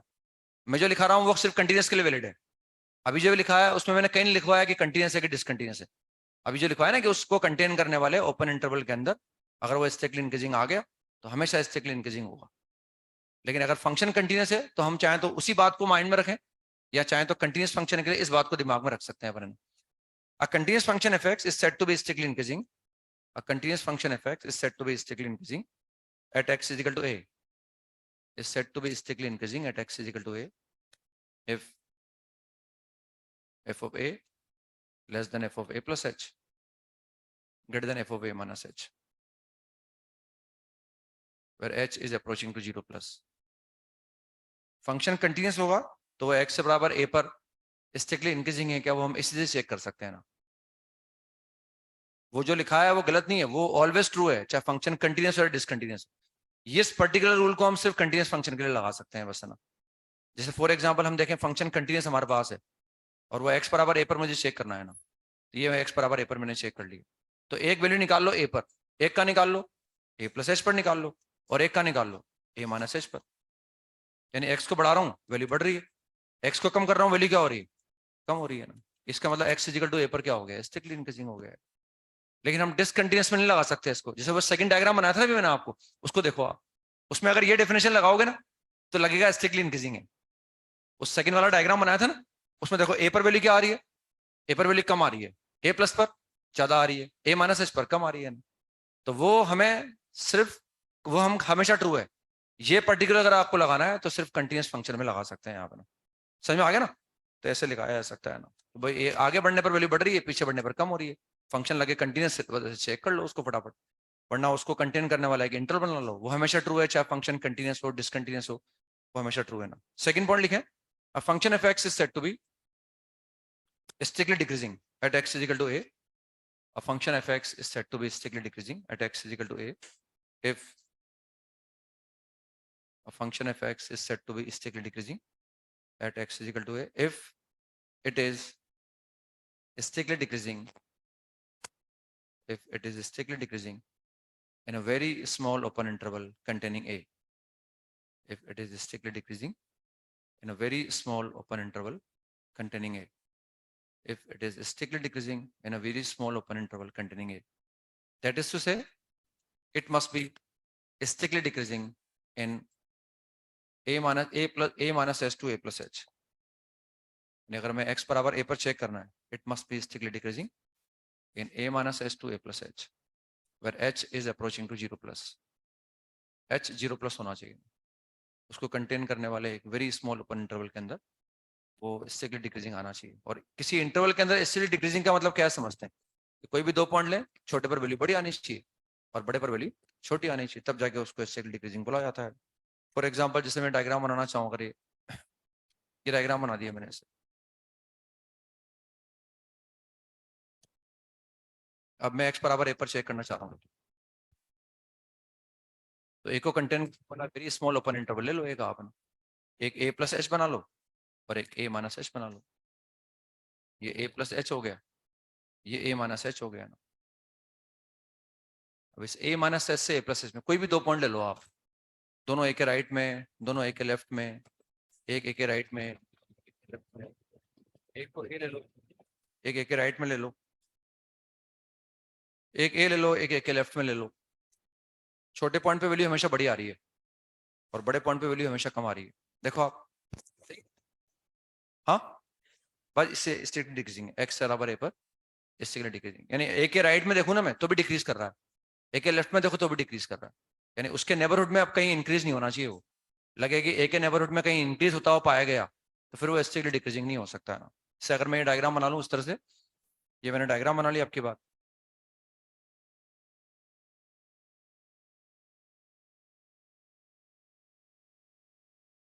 तो अगर मैं इस फंक्शन की बात करूंगा तो क्या मैं बोल सकता हूँ कि x बराबर a पर स्ट्रिक्टली डिक्रीजिंग है? क्योंकि a के राइट में क्या हो गया, वो इंक्रीजिंग हो गया. क्योंकि अगर दोनों पॉइंट में a के राइट में ले लूंगा ना तो छोटे पॉइंट पर छोटा आ जाएगा, बड़े पॉइंट पर बड़ा आ जाएगा. तो this is not strictly increasing. Decreasing भी नहीं है ना, ना वो स्ट्रिक्टली इंक्रीजिंग है ना वो स्ट्रिक्टली डिक्रीजिंग है. उधर इंक्रीजिंग की तरफ बिहेव कर रहा है, इधर डिक्रीजिंग की तरह. जबकि अगर स्ट्रिक्टली इंक्रीजिंग है डिक्रीजिंग है तो दोनों तरफ वो एक ही जैसा बिहेव करना चाहिए, तब जाके वो स्ट्रिक्टली इंक्रीजिंग डिक्रीजिंग आएगा ना. ठीक है ना. अगेन लिखें, स्टार लगा के लिख लें. A continuous function f(x) is said to be strictly decreasing. A continuous function f(x), a continuous function f(x) is said to be strictly decreasing at x is equal to a if f of a बड़ा आ जाएगा f of a plus h से और ये छोटा आ जाएगा f of a minus h से. Continuous function अगर strictly decreasing है तो x को बढ़ाने पर वैल्यू कम होती चली जाएगी ना. और यहाँ h क्या मान रखा है हमने, 0 प्लस. इन तीनों में सबसे छोटा पॉइंट कौन सा है? सबसे छोटा पॉइंट a माइनस h, सबसे बड़ी वैल्यू वहीं आ रही है ना. ये हम कंटिन्यूस के लिए चेक करेंगे ना. और जो इंटरवल वाला कंसेप्ट लिखा है वो सबके लिए वैलिड है, फंक्शन कंटिन्यूस हो डिसकंटिन्यूस सबके लिए वैलिड है. लेकिन लग जाए भाई जिसको हम चेक कर रहे हैं वो कंटिन्यूस फंक्शन है तो फटाफट इंटरवल की जगह आप ये कंसेप्ट लगा सकते हैं चाहे तो. ये मैंने बना लिया x इक्वल टू a. अब ये a प्लस h हमारे पास है, ये a माइनस h हमारे पास है. देख सकते हैं अगर मैं कोई भी 2 पॉइंट भी लूंगा तो छोटे पॉइंट पे वैल्यू बड़ी आ रही है, बड़े पॉइंट पे छोटी आ रही है. या सिंस फंक्शन कंटिन्यूस है x बराबर a पर, तो a पर वैल्यू क्या आ रही है, ज्यादा आ रही है. आगे बढ़ गया तो कम हो गई, पीछे बढ़ाने पर क्या हो गया, और बढ़ गई. This function is strictly decreasing at x is equal to a. Note में लिखें, नोट के अंदर, if x is equal to a is the boundary point of domain of f(x), if x is equal to a is the boundary point of domain of f(x), if x is equal to a is the boundary point of domain of f(x), then we consider appropriate one-sided interval. Then we consider, if x is equal to a is the boundary point of domain of f(x), then we consider appropriate one-sided open interval containing a in order to examine the monotonicity of the function. If x is equal to a is the boundary point of domain of f(x), then we consider appropriate one-sided open interval containing A in order to examine the monotonicity of the function at x is equal to A. जैसे limit की बात करते हैं ना अपन, तो appropriate continuity की बात करते हैं जब ए बाउंड्री पॉइंट होता है डोमेन का, तो लिमिट तो एग्जिस्ट नहीं करती उस केस में, अगर लिमिट एक्स अप्रोचिंग टू ए पूछेंगे तो। लेकिन जब कंटिन्यूटी की बात करते हैं तो एप्रोप्रिएट वन साइडेड लिमिट और फंक्शन की वैल्यू को क्या करते हैं, हम कंसिडर कर लेते हैं। और ऐसे डेरिवेटिव के अंदर भी ये करते हैं कि appropriate one sided derivative consider कर लेते हैं अपने। यहाँ भी हम ऐसा ही करेंगे, जैसे अगर हमें लगेगा कि भाई ये एक्स इज इक्वल टू ए हमारे पास है और ये इसके डोमेन का बाउंड्री पॉइंट है ना, ये मैंने डायग्राम बना दिया ऐसा ना, और ये एक्स इज इक्वल टू ए को मार्क कर दिया मैंने। अब हमसे पूछा जाए कि भाई ए पर चेक करो आप, तो ए के लेफ्ट में फंक्शन नहीं है, तो मैं ए को कंटेन करने वाला एक very small open interval consider करूंगा, एप्रोप्रिएट वन साइडेड। तो मैं ए के लेफ्ट की तो बात ही नहीं करूंगा, मैं किसकी बात करूंगा, ए के लेफ्ट। तो अगर मुझे एक्स बराबर ए पर चेक करना है तो बेसिकली मुझे ऐसे चेक करना पड़ेगा, इस इंटरवल में चेक कर लो बस अब, वेयर एच इज 0+। और अगर ये इस इंटरवल में लगेगा कि स्ट्रिक्टली इंक्रीजिंग है, तो फिर x is equal to a पर क्या है, स्ट्रिक्टली इंक्रीजिंग है। समझ में आ गया? अब दिख रहा है भाई, एक तो मैं इस इंटरवल में कोई भी दो पॉइंट ले लो आप, चाहे दोनों ए के राइट में ले लो, चाहे एक ए ले लो या एक ए का राइट ले लो। छोटे पॉइंट पर छोटा आ रहा है, बड़े पॉइंट पर बड़ा आ रहा है समझ में? मतलब कंसेप्ट समझ में आ जाना चाहिए, सवाल वाल तो फिर अपने आप होते हैं। हालांकि हम बहुत प्रिसाइसली बात कर रहे हैं अब हम, हालांकि हम स्ट्रिक्टली इंक्रीजिंग डिक्रीजिंग के बारे में बात कर चुके, लेकिन अपन बिल्कुल प्रिसाइसली बात कर रहे हैं, पॉइंट पर भी चेक कर रहे हैं, चाहे कंटिन्यूस हो चाहे वो डिसकंटिन्यूस हो, हर तरह की बात करके देख रहे हैं वरना। तो ये x is equal to a पर क्या आ गया, आप स्ट्रिक्टली इंक्रीजिंग आ गया मतलब है ना। अगर मान लो ऐसा होता तो फिर हम ऐसे चेक कर लेते हैं, मान लो अगर इस तरह से होता है डायग्राम, अगर ऐसा बना हुआ हो तो ये एक्स इज इक्वल टू ए हो गया ना। अगेन ए डोमेन का क्या है, बाउंड्री पॉइंट है। तो अब मैं किसमें चेक करूंगा, अगर मुझे ए पर चेक करना है तो मैं appropriate one sided open interval consider कर लूंगा ना। अब की बार में ये इंटरवल कंसिडर कर लूंगा, और लगेगा भाई इसमें स्ट्रिक्टली इंक्रीजिंग है तो बोल दूंगा स्ट्रिक्टली इंक्रीजिंग, लगेगा स्ट्रिक्टली डिक्रीजिंग है तो डिक्रीजिंग बोल दूंगा। अब इसमें कोई भी दो पॉइंट ले लो आप, छोटे पर छोटा आ रहा है और बड़े पर क्या आ रहा है, hence the function is strictly increasing at x is equal to। लिखते रहो इसमें ताकि दोबारा कंफ्यूजन नहीं हो अपने को ना। this is strictly increasing at x is equal to a, this is again strictly increasing at x is equal to a, strictly increasing at x is equal to a। और ले सकते हैं अपन डायग्राम, मान लो मैंने ऐसा बना लिया इस तरह से ना, डायग्राम मैंने ऐसा बना लिया, again x is equal to a इसके डोमेन का बाउंड्री पॉइंट है, x is equal to a इसके डोमेन का बाउंड्री पॉइंट है। अब मुझे यहाँ चेक करना है तो पहले मैं एप्रोप्रिएट वन साइडेड इंटरवल लूंगा, एक तो a ले लूंगा, एक a+s ले लूंगा। अब इसमें कोई भी दो पॉइंट लो आप, क्या आपको लग रहा है छोटे पर छोटा आ रहा है बड़े पर बड़ा आ रहा है, चाहे मैं एक ए लूं चाहे ए का राइट लूं, चाहे दोनों ए के राइट में लूं, लग रहा है छोटे पर छोटा आ रहा है बड़े पर बड़ा है। This is again strictly increasing, भले डिसकंटिन्यूस है, मतलब हम जो डेफिनेशन लिखा रहे हैं उसमें कोई दिक्कत नहीं है अपने को ना, हम कंटिन्यूस डिसकंटिन्यूस लिखा, हालांकि वो कंटिन्यूस के लिए अलग से लिखवाया था मैंने आपको, लेकिन वो उसमें कोई जरूरत नहीं, अपन जो लगा रहे हैं वो बिल्कुल सही है, सबके लिए वैलिड होता है। Again this is strictly increasing at x is equal to a. आ रहा है समझ में? ये x is equal to a पर निकाल लिया। अब अगर मैं यहाँ चेक करना चाहूँ, मान लो अगर मैं ऐसे चेक करना चाहता हूँ तो ऐसे चेक कर लो आप, मान लो डायग्राम ऐसा बनाओ और ये डोमेन का बाउंड्री पॉइंट एक्स बराबर है, what we can say about function at x is equal to a, इसलिए डिक्रीजिंग डिक्रीजिंग आ जाएगा। अब मैं इंटरवल कौन सा लूंगा, अब इंटरवल ले लूंगा ए और a+h, ये ले लूंगा ना, और h इज 0+। कोई भी दो पॉइंट लो, छोटे पर छोटा, छोटे पर बड़ा आएगा और बड़े पर छोटा आ जाएगा। This is strictly again decreasing. यहाँ देख सकते हैं हम डायग्राम में ऐसा बनाना चाहूँ, मतलब डायग्राम ऐसा बना दिया मैंने, आपकी बात ये x is equal to a आ गया हमारे पास। What we can say about the function at x is equal to a, decreasing. दोनों a के राइट में ले लो तो भी छोटे पर बड़ा आ रहा है बड़े पर छोटा आ रहा है, चाहे एक a ले लो या एक का राइट ले लो। क्लियर हो रहा है मेरे हिसाब से ना? This function is strictly decreasing at x is equal to a। यहाँ बना के देखें, मान लो अगर हम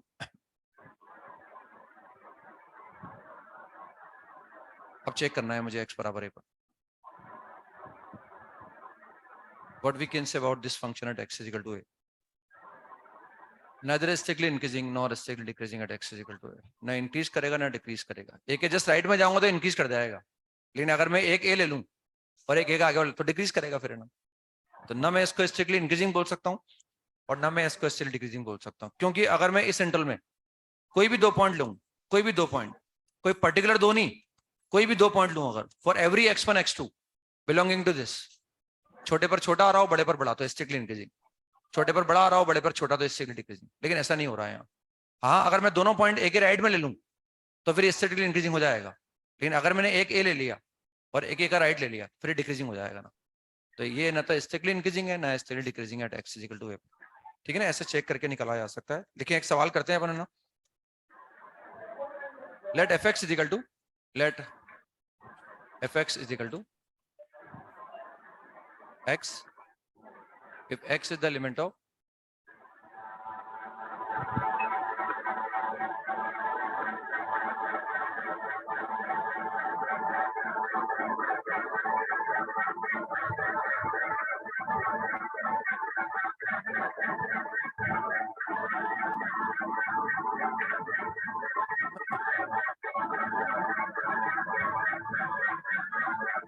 मजा आ रहा था आपको, कुछ ना कुछ तो डिस्टरबेंस हुआ। चलो किसने तो डिस्टरबेंस क्रिएट किया, हम तो कर नहीं सकते, चलो किसी ने तो किया। बुरा समझते हो आप हम लोगों को, है? आपको डिसिप्लिन रखते हैं, बुरा लगता है आपको ना। ये चेक करना है मैंने। Then examine the monotonicity of the function at x बराबर 0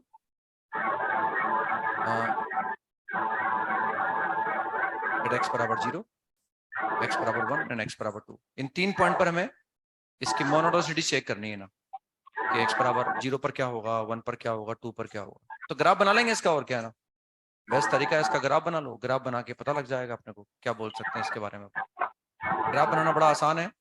0 से 1 में क्या बना रहे हैं हम, y इक्वल टू x। तो 0 पर 0 बनेगा, 1 पर 1 बन जाएगा, ये y बराबर x का डायग्राम बना दिया।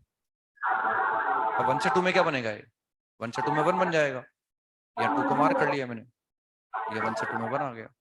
लेकिन 2 पर वैल्यू क्या आ गई, 2 आ गई, 2 पर वैल्यू 2 आ गई हमारे पास। समझ रहे?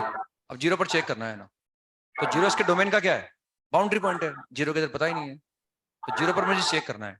क्या मैं बोल सकता हूँ 0 पर स्ट्रिक्टली इंक्रीजिंग है? चलो पहले एम आई चेक करते हैं, क्या 0 पर एम आई है? यस, ये स्ट्रिक्टली इंक्रीजिंग है। एम आई भी है, स्ट्रिक्टली इंक्रीजिंग भी है। समझ रहे हैं? एम आई स्ट्रिक्टली इंक्रीजिंग समझ रहे हैं भाई? अगर ऐसा ही है तो स्ट्रिक्टली इंक्रीजिंग तो होगा ही होगा, नहीं होगा? समझ में आ गया ना? अगर स्ट्रिक्टली इंक्रीजिंग है तो एम आई होता ही होता है। एम आई हो तो जरूरी नहीं है स्ट्रिक्टली इंक्रीजिंग। अब 1 पर चेक करो, क्या 1 पर ये फंक्शन स्ट्रिक्टली इंक्रीजिंग है? नहीं। क्या एम आई है? यस, क्योंकि उसको कंटेन करने वाले स्मॉल अपर इंटरवल के अंदर अगर मैं कोई भी 2 पॉइंट लूंगा तो आगे बढ़ने पर वैल्यू कभी कम नहीं होगी। हाँ, अगर वो दोनों पॉइंट में 1 के लेफ्ट में ले लूं तो स्ट्रिक्टली इंक्रीजिंग लगेगा, लेकिन अगर मैं दोनों पॉइंट 1 के राइट में ले लूं तो फिर एम आई लगेगा मुझे। तो मैं 1 पर ये नहीं बोल सकता कि स्ट्रिक्टली इंक्रीजिंग। समझ में आ रही मेरी बात? 1 पर वो मोनोटोनिकली इंक्रीजिंग। अब 2 पर बात करते हैं, तो एक तो 2 लूंगा और एक 2 का लेफ्ट लूंगा। तो 2 पर तो वैल्यू 2 आ रही है, 2 के जस्ट लेफ्ट में वैल्यू क्या हो गई, कम हो गई, यानी छोटे पॉइंट पे वैल्यू छोटी आ रही है, बड़े पर बड़ी आ रही है। What we can say about 2? 2 पर हम क्या बोल सकते हैं, स्ट्रिक्टली इंक्रीजिंग बोल सकते हैं। क्यों नहीं बोल सकते? क्योंकि 2 को कंटेन करने वाले एक वेरी स्मॉल ओपन इंटरवल के अंदर अगर मैं 2 पॉइंट लूंगा तो वैल्यू सेम भी आ सकती है, अगर वो दोनों पॉइंट मैंने 2 के लेफ्ट में ले लिए। तो इससे 2 पर ये स्ट्रिक्टली इंक्रीजिंग नहीं हो सकता ना। स्ट्रिक्टली इंक्रीजिंग सिर्फ 0 पर है, लेकिन वहां भी एम आई आया, यहाँ भी एम आई आया, यहाँ भी एम आई आया, यानी इस पूरे डोमेन में क्या है, एम आई है इसका। अपने पूरे डोमेन के अंदर ये एम आई फंक्शन है ना। आगे समझ में? ये स्ट्रिक्टली इंक्रीजिंग नहीं है। ये हालांकि तीनों पर चेक करना था क्योंकि डाउट ही तीनों पे था। अगर मैं 0 से 1 के बीच में चेक करूंगा, अगर मैं इस इंटरवल में चेक करना चाहूँ तो इस इंटरवल में क्या है, स्ट्रिक्टली इंक्रीजिंग है। इस इंटरवल में क्या है, स्ट्रिक्टली इंक्रीजिंग है, तो एम आई तो है ही इसका मतलब ना। लेकिन अगर मैं इस इंटरवल में चेक करना चाहूँ, इसमें क्या है, इसमें एम आई भी और एम डी भी, ऐसा भी बोल सकता हूँ मैं, एम आई भी एम डी। ओवरऑल अब क्या बोलूँ, एम आई बोल सकता हूँ। ओवरऑल 0 से 2 के अंदर जो इसका डोमेन है हमारे पास, इसके अंदर बोल सकता हूँ फंक्शन इज एम आई। और इस इंटरवल में एम आई बोलने का मतलब ये हो गया कि अगर मैं इस इंटरवल में कोई भी 2 पॉइंट लूं तो छोटे पर वैल्यू छोटी आएगी, बड़े पर वैल्यू बड़ी आएगी, या फिर बराबर आएगी। समझ में आया ना? अगर मैं एक्स को बढ़ाऊंगा तो वाई कभी कम नहीं होगा। ये समझ में आ गया हमारा? क्लियर हो गया? ऐसा निकाल सकते हैं इसको। नेक्स्ट एक और लिखें, एक सवाल। Let f x is equal to, let f x is equal to 2 minus x square, 2 minus x square if x is less than 1 and ax x is greater than equal to 1, then find the possible real values of a, possible value या values, then find the possible real value या values, then find the possible real value या values। of A so that fx is strictly decreasing at x is equal to 1. So that fx is strictly decreasing at x is equal to A. Is strictly decreasing at x is equal to A. So that fx is strictly decreasing at x is equal to A.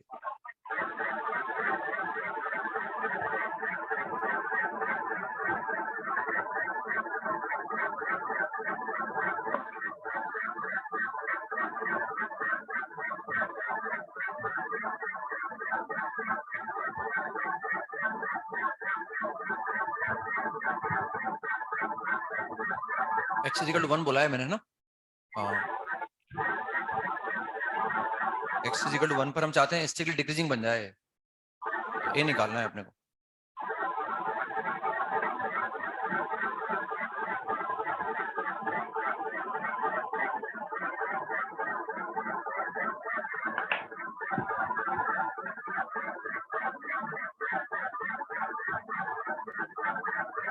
Range वगैरह में भी सवाल करते थे इस तरह के हमें ना कि ए निकालो कि ऑन टू बन जाए, है ना. तो वो तजुर्बा काफी है अपने को, है ना, ऐसी बात नहीं है ना. हर तरह का तजुर्बा है. बात समझ में आ गई हमारे क्या होता है.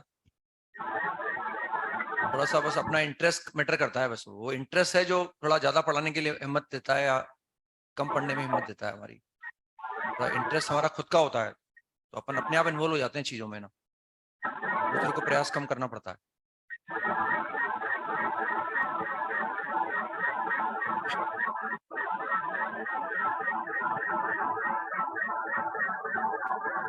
ये निकालना है हमें ए की पॉसिबल रियल वैल्यू या वैल्यूज कि भाई ये x बराबर 1 पर स्ट्रिक्टली डिक्रीजिंग बन जाए. x बराबर a पर स्ट्रिक्टली डिक्रीजिंग हो गया.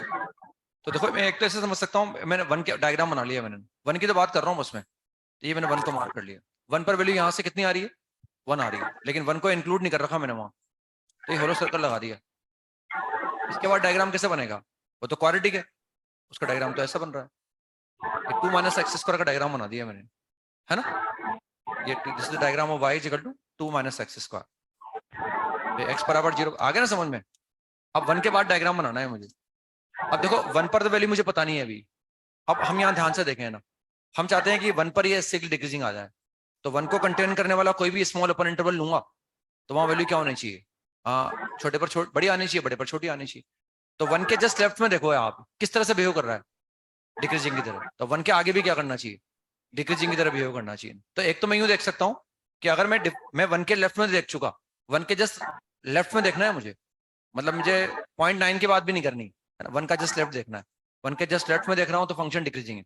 अब 1 के आगे भी क्या आ जाना चाहिए, डिक्रीजिंग. तो अगर मैं देखूं कि डिफरेंशिएट करूं उसको अगर मैं, तो क्या आएगा ए. और अगर मैं चाहता हूं कि 1 के आगे भी ये डिक्रीजिंग आए तो ए क्या होना चाहिए, तो ए मस्ट बी लेस देन 0. या मैं फील करके भी निकाल सकता हूं. देखो अब हम जानते हैं हमें ए के बारे में निकालना है, या तो ए 0 होगा, या ए पॉजिटिव होगा, या ए नेगेटिव होगा. डायग्राम बनाना है मुझे 1 के राइट में. 1 पर इसकी वैल्यू क्या आएगी, ए आएगी. 1 पर इसकी वैल्यू आएगी. ये लाइन कहां से पास होगी, ओरिजिन से पास होगी. चाहे ए कुछ भी हो, ये y बराबर x हो गया ना भाई, ये लाइन हमेशा ओरिजिन से पास होगी. अब अगर a 0 हो गया, अगर a 0 हो गया तो 1 पर वैल्यू क्या आएगी, 1 पर वैल्यू 0 आ जाएगी. तो डायग्राम फिर ऐसा बनेगा. अगर a 0 हो गया, डायग्राम ऐसा बनेगा.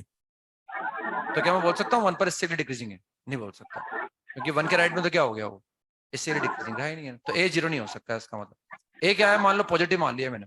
a पॉजिटिव, अगर a पॉजिटिव होगा तो इसकी 1 पर वैल्यू हमेशा क्या आ रही है, a आ रही है. अगर मैं a को 0 मान लूंगा तब तो ग्राफ यहाँ से स्टार्ट हो गया. अब अगर मैं मान लूं कि a पॉजिटिव है तो ये लाइन ओरिजिन से पास होगी. इसका स्लोप क्या होगा, पॉजिटिव होगा. अगर a पॉजिटिव है तो 1 पर वैल्यू यहाँ आ सकती. ग्राफ ये ऐसा बन सकता है, ग्राफ ऐसा बन सकता है. अगर a पॉजिटिव हो गया तो ग्राफ ऐसा बन सकता है, ग्राफ ऐसा बन सकता है, ग्राफ ऐसा बन सकता है, ग्राफ ऐसा बन सकता है. और इनमें से कोई भी ग्राफ बन गया अगर, तो 1 पर स्ट्रिक्टली डिक्रीजिंग नहीं हो सकता, क्योंकि 1 के राइट में क्या हो जाएगा, स्ट्रिक्टली इंक्रीजिंग हो जाएगा. अब तो क्या बचा, नेगेटिव बचा बस. और अगर a नेगेटिव हो गया तो 1 पर वैल्यू क्या आएगी, नेगेटिव आएगी. तो डायग्राम चाहे अब ऐसा बन जाए, डायग्राम चाहे ऐसा बन जाए, नहीं नहीं यूं थोड़ी बनेगा, उधर बनेगा ना, बिल्कुल स्लोप नेगेटिव हो जाएगा ना. तो डायग्राम में जैसा बन जाए, चाहे डायग्राम चाहे ऐसा बने, डायग्राम चाहे ऐसा बने, ए के बाद भी क्या हो जाएगा, डिक्रीजिंग हो जाएगा. डेरिवेटिव से भी निकाल सकता था मैं चाहता तो कि 1 के लेफ्ट में तो डेरिवेटिव हमेशा नेगेटिव आएगा। 1 के जस्ट लेफ्ट में देख रहा हूँ, 1 के जस्ट लेफ्ट में नहीं आ रहा साउंड में, तो ए नेगेटिव। डायग्राम से भी विजुलाइज कर लिया और मैथमेटिकली भी विजुलाइज कर सकते हैं अपन। अब लिखे second fundamental theorem. Second fundamental theorem किसी पॉइंट पर चेक करना चाह रहे हैं मतलब अपने ना। सेकंड फंडामेंटल थ्योरम, लेकिन this theorem is used for continuous function. Second fundamental theorem,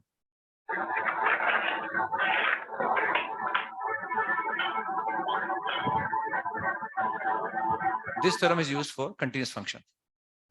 function continuous हो तब इसका यूज करना है। वो जो मैंने लिखा है वो तो आप कंटीन्यूअस हो डिसकंटीन्यूअस सब में लगा दो। आप चाहो तो भाई मैंने तो वो पकड़ लिया, बस मैं उससे निकाल लूंगा सर जब भी आपको होगी किसी पॉइंट पर, कोई दिक्कत नहीं। अब ये बाकी काम जो कर रखे हैं अपनी सहूलियत के लिए कर रखे हैं ना। अब मैं सेकंड फंडामेंटल थ्योरम लगाना चाहूँ किसी पॉइंट पर चेक करने के लिए तो ये तभी लगाऊंगा जब वो कंटीन्यूअस होगा ना। This theorem is used for continuous function. First point लिखें, if f dash a plus, if f dash a plus is greater than 0, if f dash a plus, if f dash a is greater than 0, a plus नहीं f dash a, if f dash a is greater than 0, then the function is strictly increasing at x is equal to a. हमें लगता है हमें x बराबर a पर check करने के लिए कहा है और वो फंक्शन x बराबर a पर कंटीन्यूअस है, तो डेरिवेटिव निकाल लो बस आप। डेरिवेटिव में x बराबर a रख दो सिंपली, और पता लगा लो पॉजिटिव आ रहा है तो बोल दो कि x बराबर a पर वो स्ट्रिक्टली इंक्रीजिंग होगा। Second, if f dash a is less than 0, then fx is strictly decreasing at x is equal to a. Then fx is strictly decreasing at x is equal to a. fx is still decreasing at x is equal to a. If f dash a बराबर 0, f dash a बराबर 0, then f dash a बराबर 0 or not defined. If f dash a बराबर 0 or f dash a is not defined, is not defined.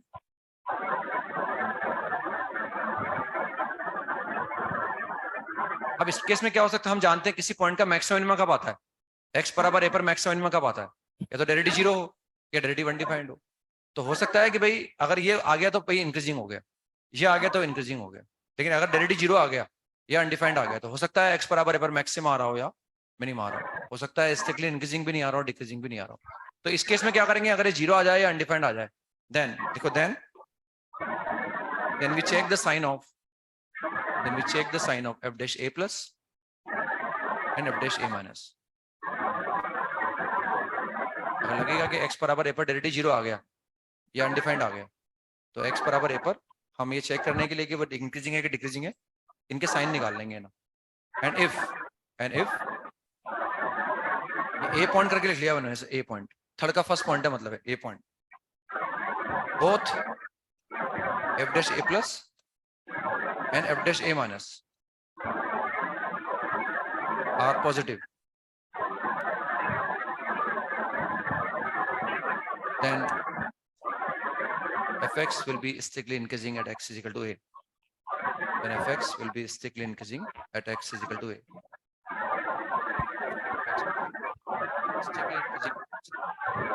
fx will be strictly increasing at x is equal to a. B, both f dash a plus and f dash a minus are negative.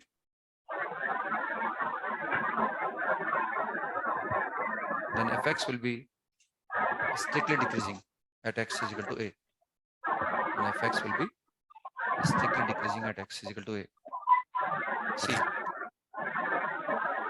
f of a plus, f dash a plus and f dash a minus are of opposite sign.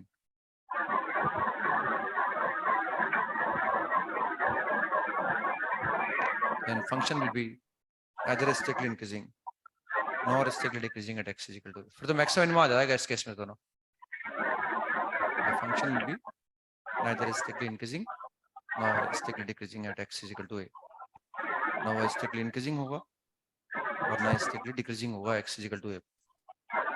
तो हमें किसी point पर निकालना है, लग रहा है function continuous है तो फटाफट आप डिफरेंशिएट कर दो। पॉजिटिव आ गया तो इंक्रीजिंग, नेगेटिव आने पर स्टिल डिक्रीजिंग, 0 आने पर या अनडिफाइंड आने पर दोनों के साइन चेक कर लो, दोनों पॉजिटिव तो स्ट्रिक्टली इंक्रीजिंग, दोनों नेगेटिव स्टिल डिक्रीजिंग, और अगर एक पॉजिटिव आ रहा हो एक नेगेटिव आ रहा हो तो फिर ना स्ट्रिक्टली इंक्रीजिंग होगा ना डिक्रीजिंग होगा। ये बात मैंने आपको वहीं बताई थी क्वाड्रेटिक के अंदर ही डायग्राम बना के बताया था मैंने आपको पॉलिनोमियल के ग्राफ के अंदर कि अगर मान लो किसी पॉइंट x बराबर है पर डेरिवेटिव 0 आ रहा है तो 3-4 तरह की स्थिति बनती है ना भाई। अगर डेरिवेटिव 0 आ रहा है तो वो डायग्राम ऐसा बन सकता है, टेंजेंट हॉरिजॉन्टल है, ए के बाद भी क्या कर रहा है देखो, इंक्रीज, एफ डैश ए प्लस निकालो, ए के जस्ट राइट में एक पॉइंट लो और वहां टेंजेंट ड्रॉ करो, उसका स्लोप क्या आएगा? ए के जस्ट लेफ्ट में एक पॉइंट लो और वहां टेंजेंट ड्रॉ करो, स्लोप क्या आएगा? पॉजिटिव। तो ए पर डेरिवेटिव 0 आ रहा है, ए के आगे क्या है?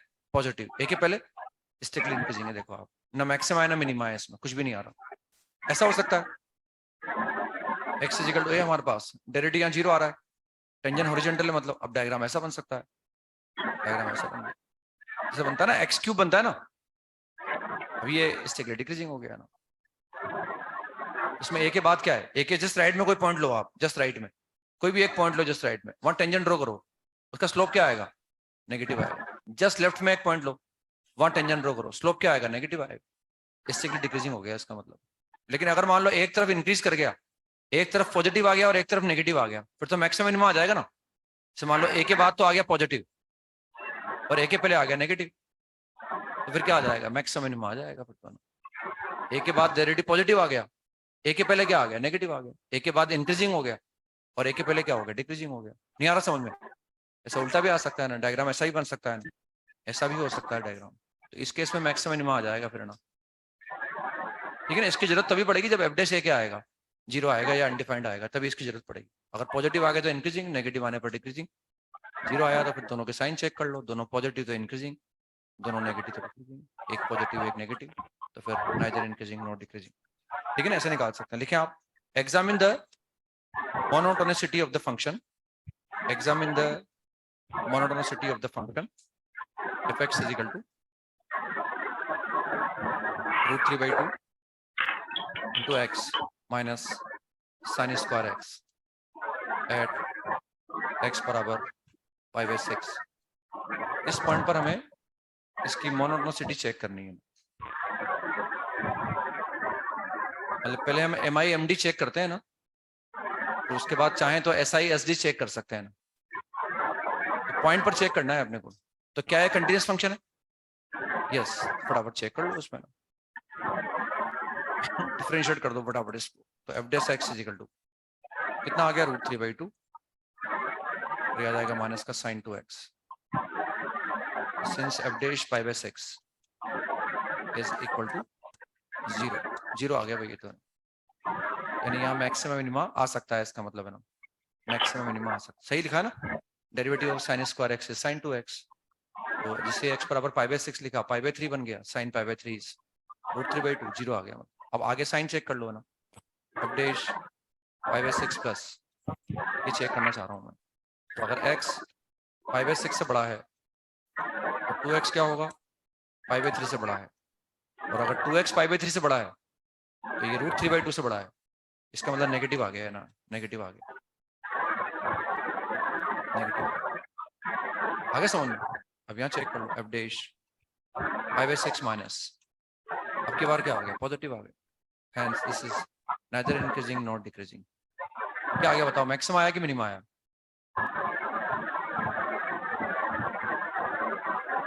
तो 11 से बता रहे हैं आपको मैक्सिमम आएगा कि मिनिमम आएगा, बताओ क्या आ रहा है? π/6 मान लो, ये π/6 मान ली, π/6 पर फंक्शन की वैल्यू क्या लिया? π/6 के पहले क्या कर रहा है, बाद में क्या कर रहा है? डिक्रीज कर रहा है। π/6 पर जो भी वैल्यू आएगी निकाल सकते हैं चाहे तो, π/6 पर कितना आ रहा है, लेकिन जो भी आ रहा है π/6 के बाद क्या कर रहा है? डिक्रीज। π/6 के पहले इंक्रीज, इंक्रीज करने का एक्स को कम करो, y क्या हो जाएगा? कम हो जाएगा,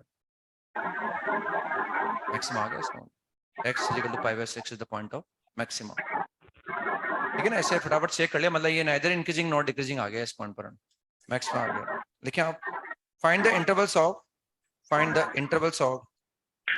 monotonicity for the following functions, find the intervals of monotonicity for the following functions, and also draw their graphs,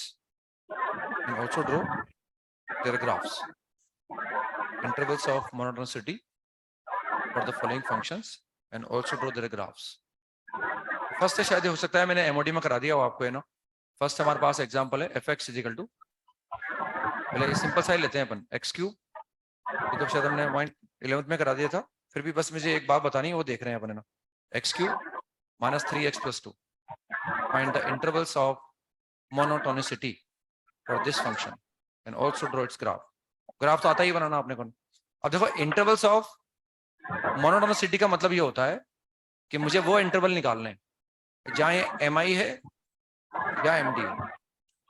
जब भी वो बोले find the intervals of monotonicity, तो हमें वो इंटरवल निकालने जाए एम आई या एम डी, मतलब मुझे वो इंटरवल निकालना है जब डेरिवेटिव 0 या 0 से बड़ा हो।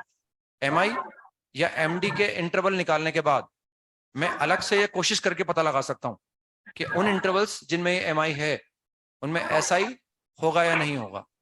उसके लिए तो बहुत माइनर सी बात चेक करनी पड़ेगी अपने को, बस कि डेरिवेटिव या तो 0 आना ही नहीं चाहिए, या अगर आ रहा है तो इंटरवल में आ रहा है या अलग अलग पॉइंट पर आ रहा है। तो जब भी हमें इंटरवल्स ऑफ मोनोटोनिसिटी कैलकुलेट करने के लिए कहा जाता है तो हम intervals of M I M D निकालते हैं ना। बाद में जिन इंटरवल में वो एम आई एम डी आ रहा है उनमें अतिरिक्त प्रयास करके हम पता लगा सकते हैं कि उनमें स्ट्रिक्टली इंक्रीजिंग या डिक्रीजिंग आ रहा है या नहीं आ रहा। तो हम एम आई एम डी के इंटरवल निकालेंगे। तो कैसे निकालें? पहले डिफरेंशिएट कर दो, चाहे एम आई निकालना हो चाहे एम डी निकालना हो, हमें डिफरेंशिएट तो करना होगा ना। डिफरेंशिएट करते हैं। अब पहले एम आई का इंटरवल निकाल रहा हूँ मान लो, तो एम आई के निकालने से एम डी का इंटरवल अपने आप निकल जाएगा ना। Now for function to be mi, for this function to be mi, f dash x must be greater than equal to 0। Equality की बात बाद में करते रहेंगे अपन। और फंक्शन टू बी mi, यही तो होगा भाई। और md के लिए क्या कर देंगे, लेस देन इक्वल टू 0 कर देंगे। तो कितना आ गया 3 into x square minus 1, this is greater than equal to 0। 3 का कोई महत्व नहीं है यहाँ, x plus 1 into x minus 1 greater than equal to 0, यहाँ ऐसा आ गया। सब कर रखा है पहले हमने ना, ये बस नाम अब ले रहे हैं, ये ऐसा आ गया, इंक्लूड कर लिया इसको ना, ये ऐसे इंक्लूड कर लिया। अब डेरिवेटिव कहाँ 0 के बराबर 0 से बढ़ा रहा है, तो इंटरवल्स ऑफ mi क्या हो गया, therefore intervals of mi are intervals of mi, x is the element of minus infinite से minus 1 and x is the element of 1 से इनफाइनाइट। एंड लगाऊंगा मैं इसमें ना, बस ये एंड सिखाने के लिए इस सवाल को करा रहे हैं, वरना इस सवाल के बारे में सब जानते हैं। डायग्राम बनाना आता है, मैक्सिमम मिनिमा निकालना आता है, सब निकालना आता है। एंड क्यों बोला गया है समझाऊंगा बस मैं आपको। यानी मैं बोलूंगा कि इस इंटरवल में भी एम आई है, एंड ये इस इंटरवल में भी क्या है, एम आई। इस इंटरवल में एम आई बोलने का मतलब इसमें कोई भी 2 पॉइंट लूं, छोटे पॉइंट पर वैल्यू कभी बड़ी नहीं आएगी, या तो बराबर आएगी या कम आएगी। इसमें एम आई बोलने का मतलब इसमें कोई भी 2 एलिमेंट लूं, छोटे पॉइंट पर वैल्यू कभी बड़ी नहीं आएगी, या तो बराबर आएगी या फिर कम आएगी। ये एम आई बोलने का। अब एमडी का इंटरवल अपने आप मालूम पड़ गया। एमडी का इंटरवल क्या हो गया, एमडी के लिए क्या हो गया, this function is MD in the interval -1 से 1। ये इस इंटरवल के अंदर एमडी हो गया।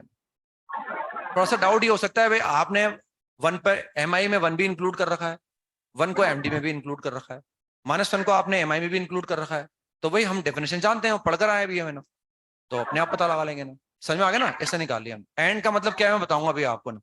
अब इसका डायग्राम बना सकते हैं हम। डायग्राम बनाना कोई बड़ी बात नहीं है हमारे लिए। डायग्राम ऐसा नहीं कि हम पहली बार बना रहे हैं या कोई बहुत बड़ी बात है हमारे लिए। 2 पॉइंट पर क्या आ गया, डिवाइडेड 0 आ गया। 2 पॉइंट पर डिवाइडेड 0 आया हमारे पास, एक तो x बराबर 1 पर और एक x बराबर -1 पर। और जहां डिवाइडेड 0 आता है वहां हम क्या करते हैं, फंक्शन की वैल्यू निकाल लेते हैं।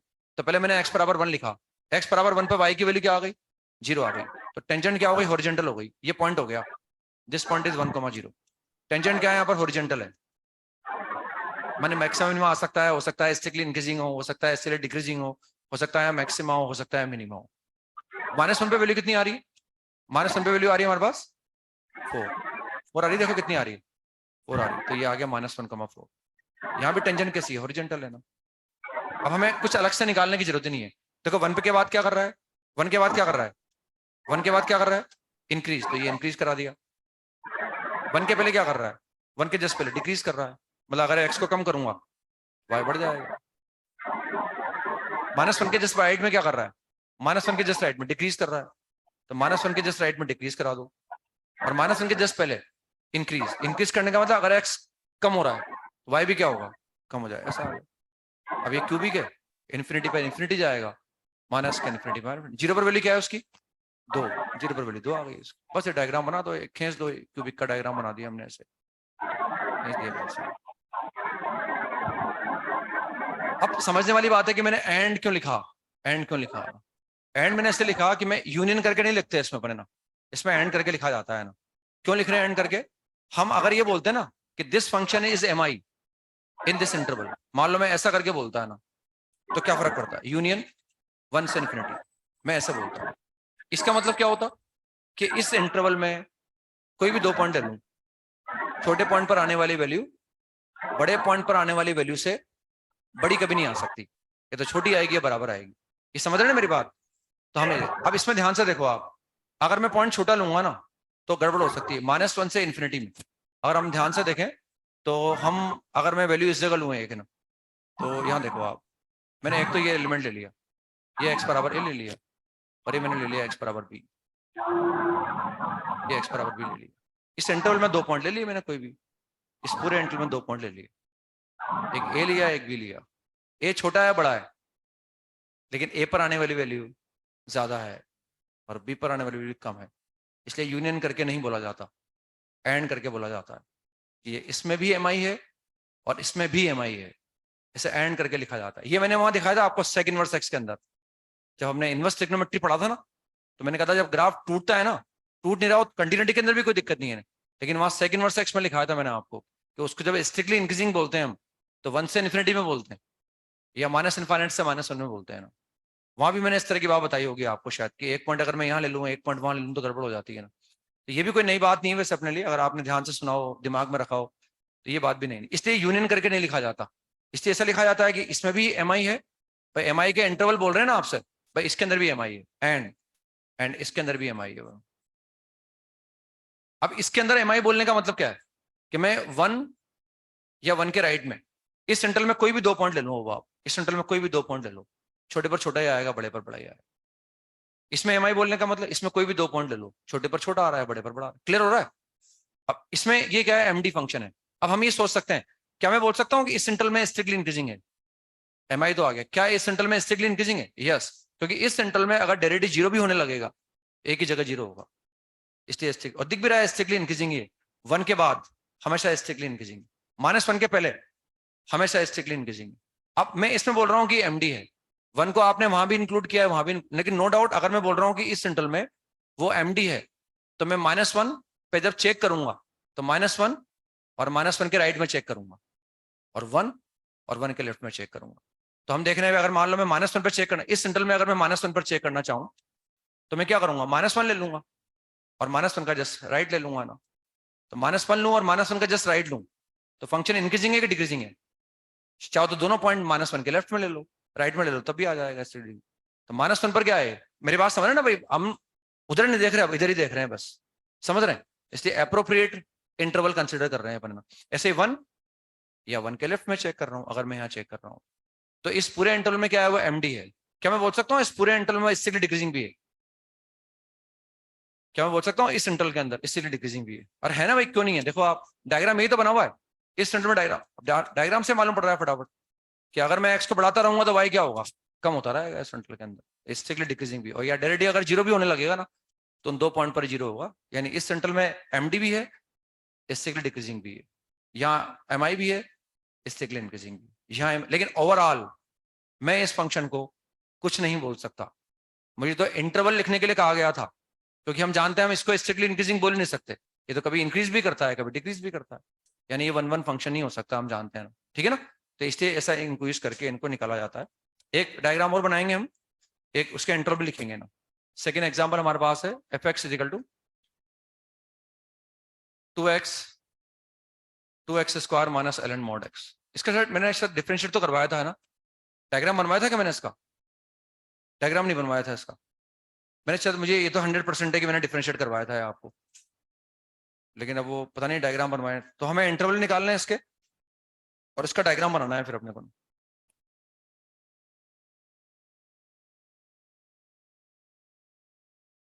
चलो घर से करके आना है अपने को ना, एक तो ये करके आना है घर से, इसके इंटरवल लिखने हैं, डायग्राम बनाना है, और एक घर से ये करके लाना है अपने को। ये पता नहीं शायद मैंने हो सकता है बनवा दिया हो घर पहले क्लास में आपको, हो सकता है ये लिमिट के बाद मैंने शायद ग्राफ बनवा लिया हो आपसे, देख लेना। ln x बाय x था तो मुझे श्योर है शायद, है ना? ये बनवाया था क्या हमने? नहीं बनाया था, ln x बाय x बनाया था शायद हमने, कि x इंटू ln x बनाया था, ln x अपॉन x बना लिया था। तो इसका ग्राफ बनाना है और इसके interval of M I M D निकाल के लाने हैं, इसके interval of M I M D और इसका ग्राफ बना के लाना है, ठीक है ना, करके लाना है ताकि टाइम बचे मेरा ना। ये मैं देख के इससे जाता हूँ ताकि आप कोशिश करो और फटाफट मैं आंसर लिखा दूं यहाँ। ऐसा नहीं कि मुझे दोबारा बताना पड़ेगा ना, वो पर्पस फिर पूरा नहीं होता उसका ना। तो कोशिश करें पूरा डायग्राम बना के लाएं, इंटरवल साफ साफ लिख के लाएं ताकि मैं लिख दूं और हमारा काम चल रहा है बस। तो कल कंटिन्यू करते हैं वरना होमवर्क लिख लो जो करके लाना है हमें। होमवर्क में आपसे सवाल कम करवाएं आप। तो कुछ तो ढूंढता हूँ मैं ना। हेलो, एक्सरसाइज 1 का पार्ट वन में कुछ तो कर पाएंगे खैर। एक्सरसाइज 1 पार्ट 1 के अंदर D2 कर सकते हैं हम।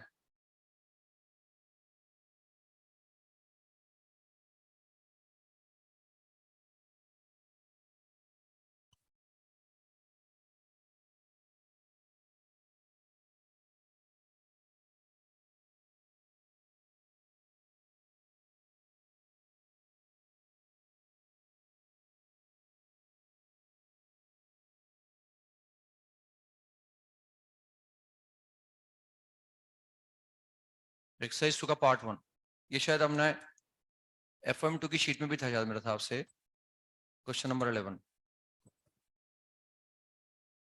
एक्सरसाइज 2 का पार्ट 2, क्वेश्चन नंबर 3।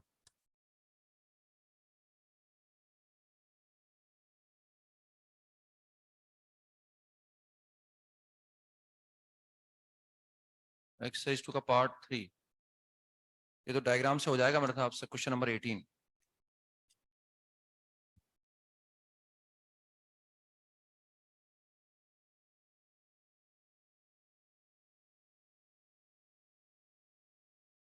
एक्सरसाइज 3 का पार्ट 2।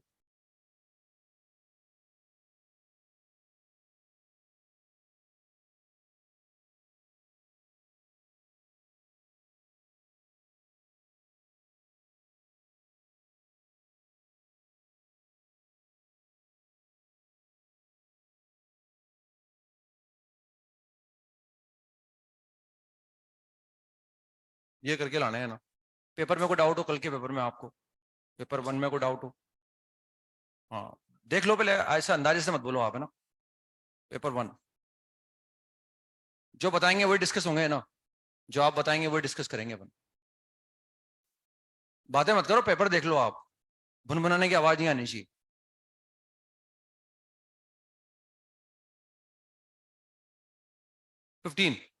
पेपर 1 का 15, 9,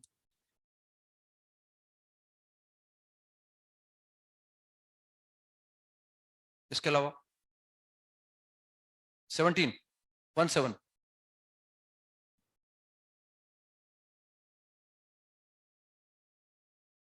इसके अलावा पेपर जो सवाल बताएंगे वो डिस्कस करूंगा बस, है ना, पूरा पेपर डिस्कस नहीं करूंगा। इसके अलावा कोई डाउट पेपर 1 के अंदर?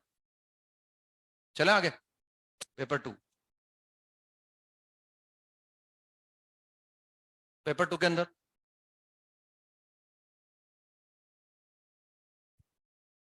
फिफ्थ, क्वेश्चन नंबर 5 के बाद 6, 8 के बाद 10। अच्छा पहले एक एक का अंतर फिर दो दो का अंतर। 8 के बाद 10 के बाद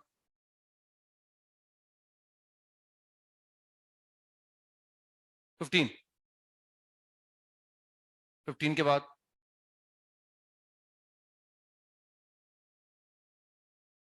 15 के बाद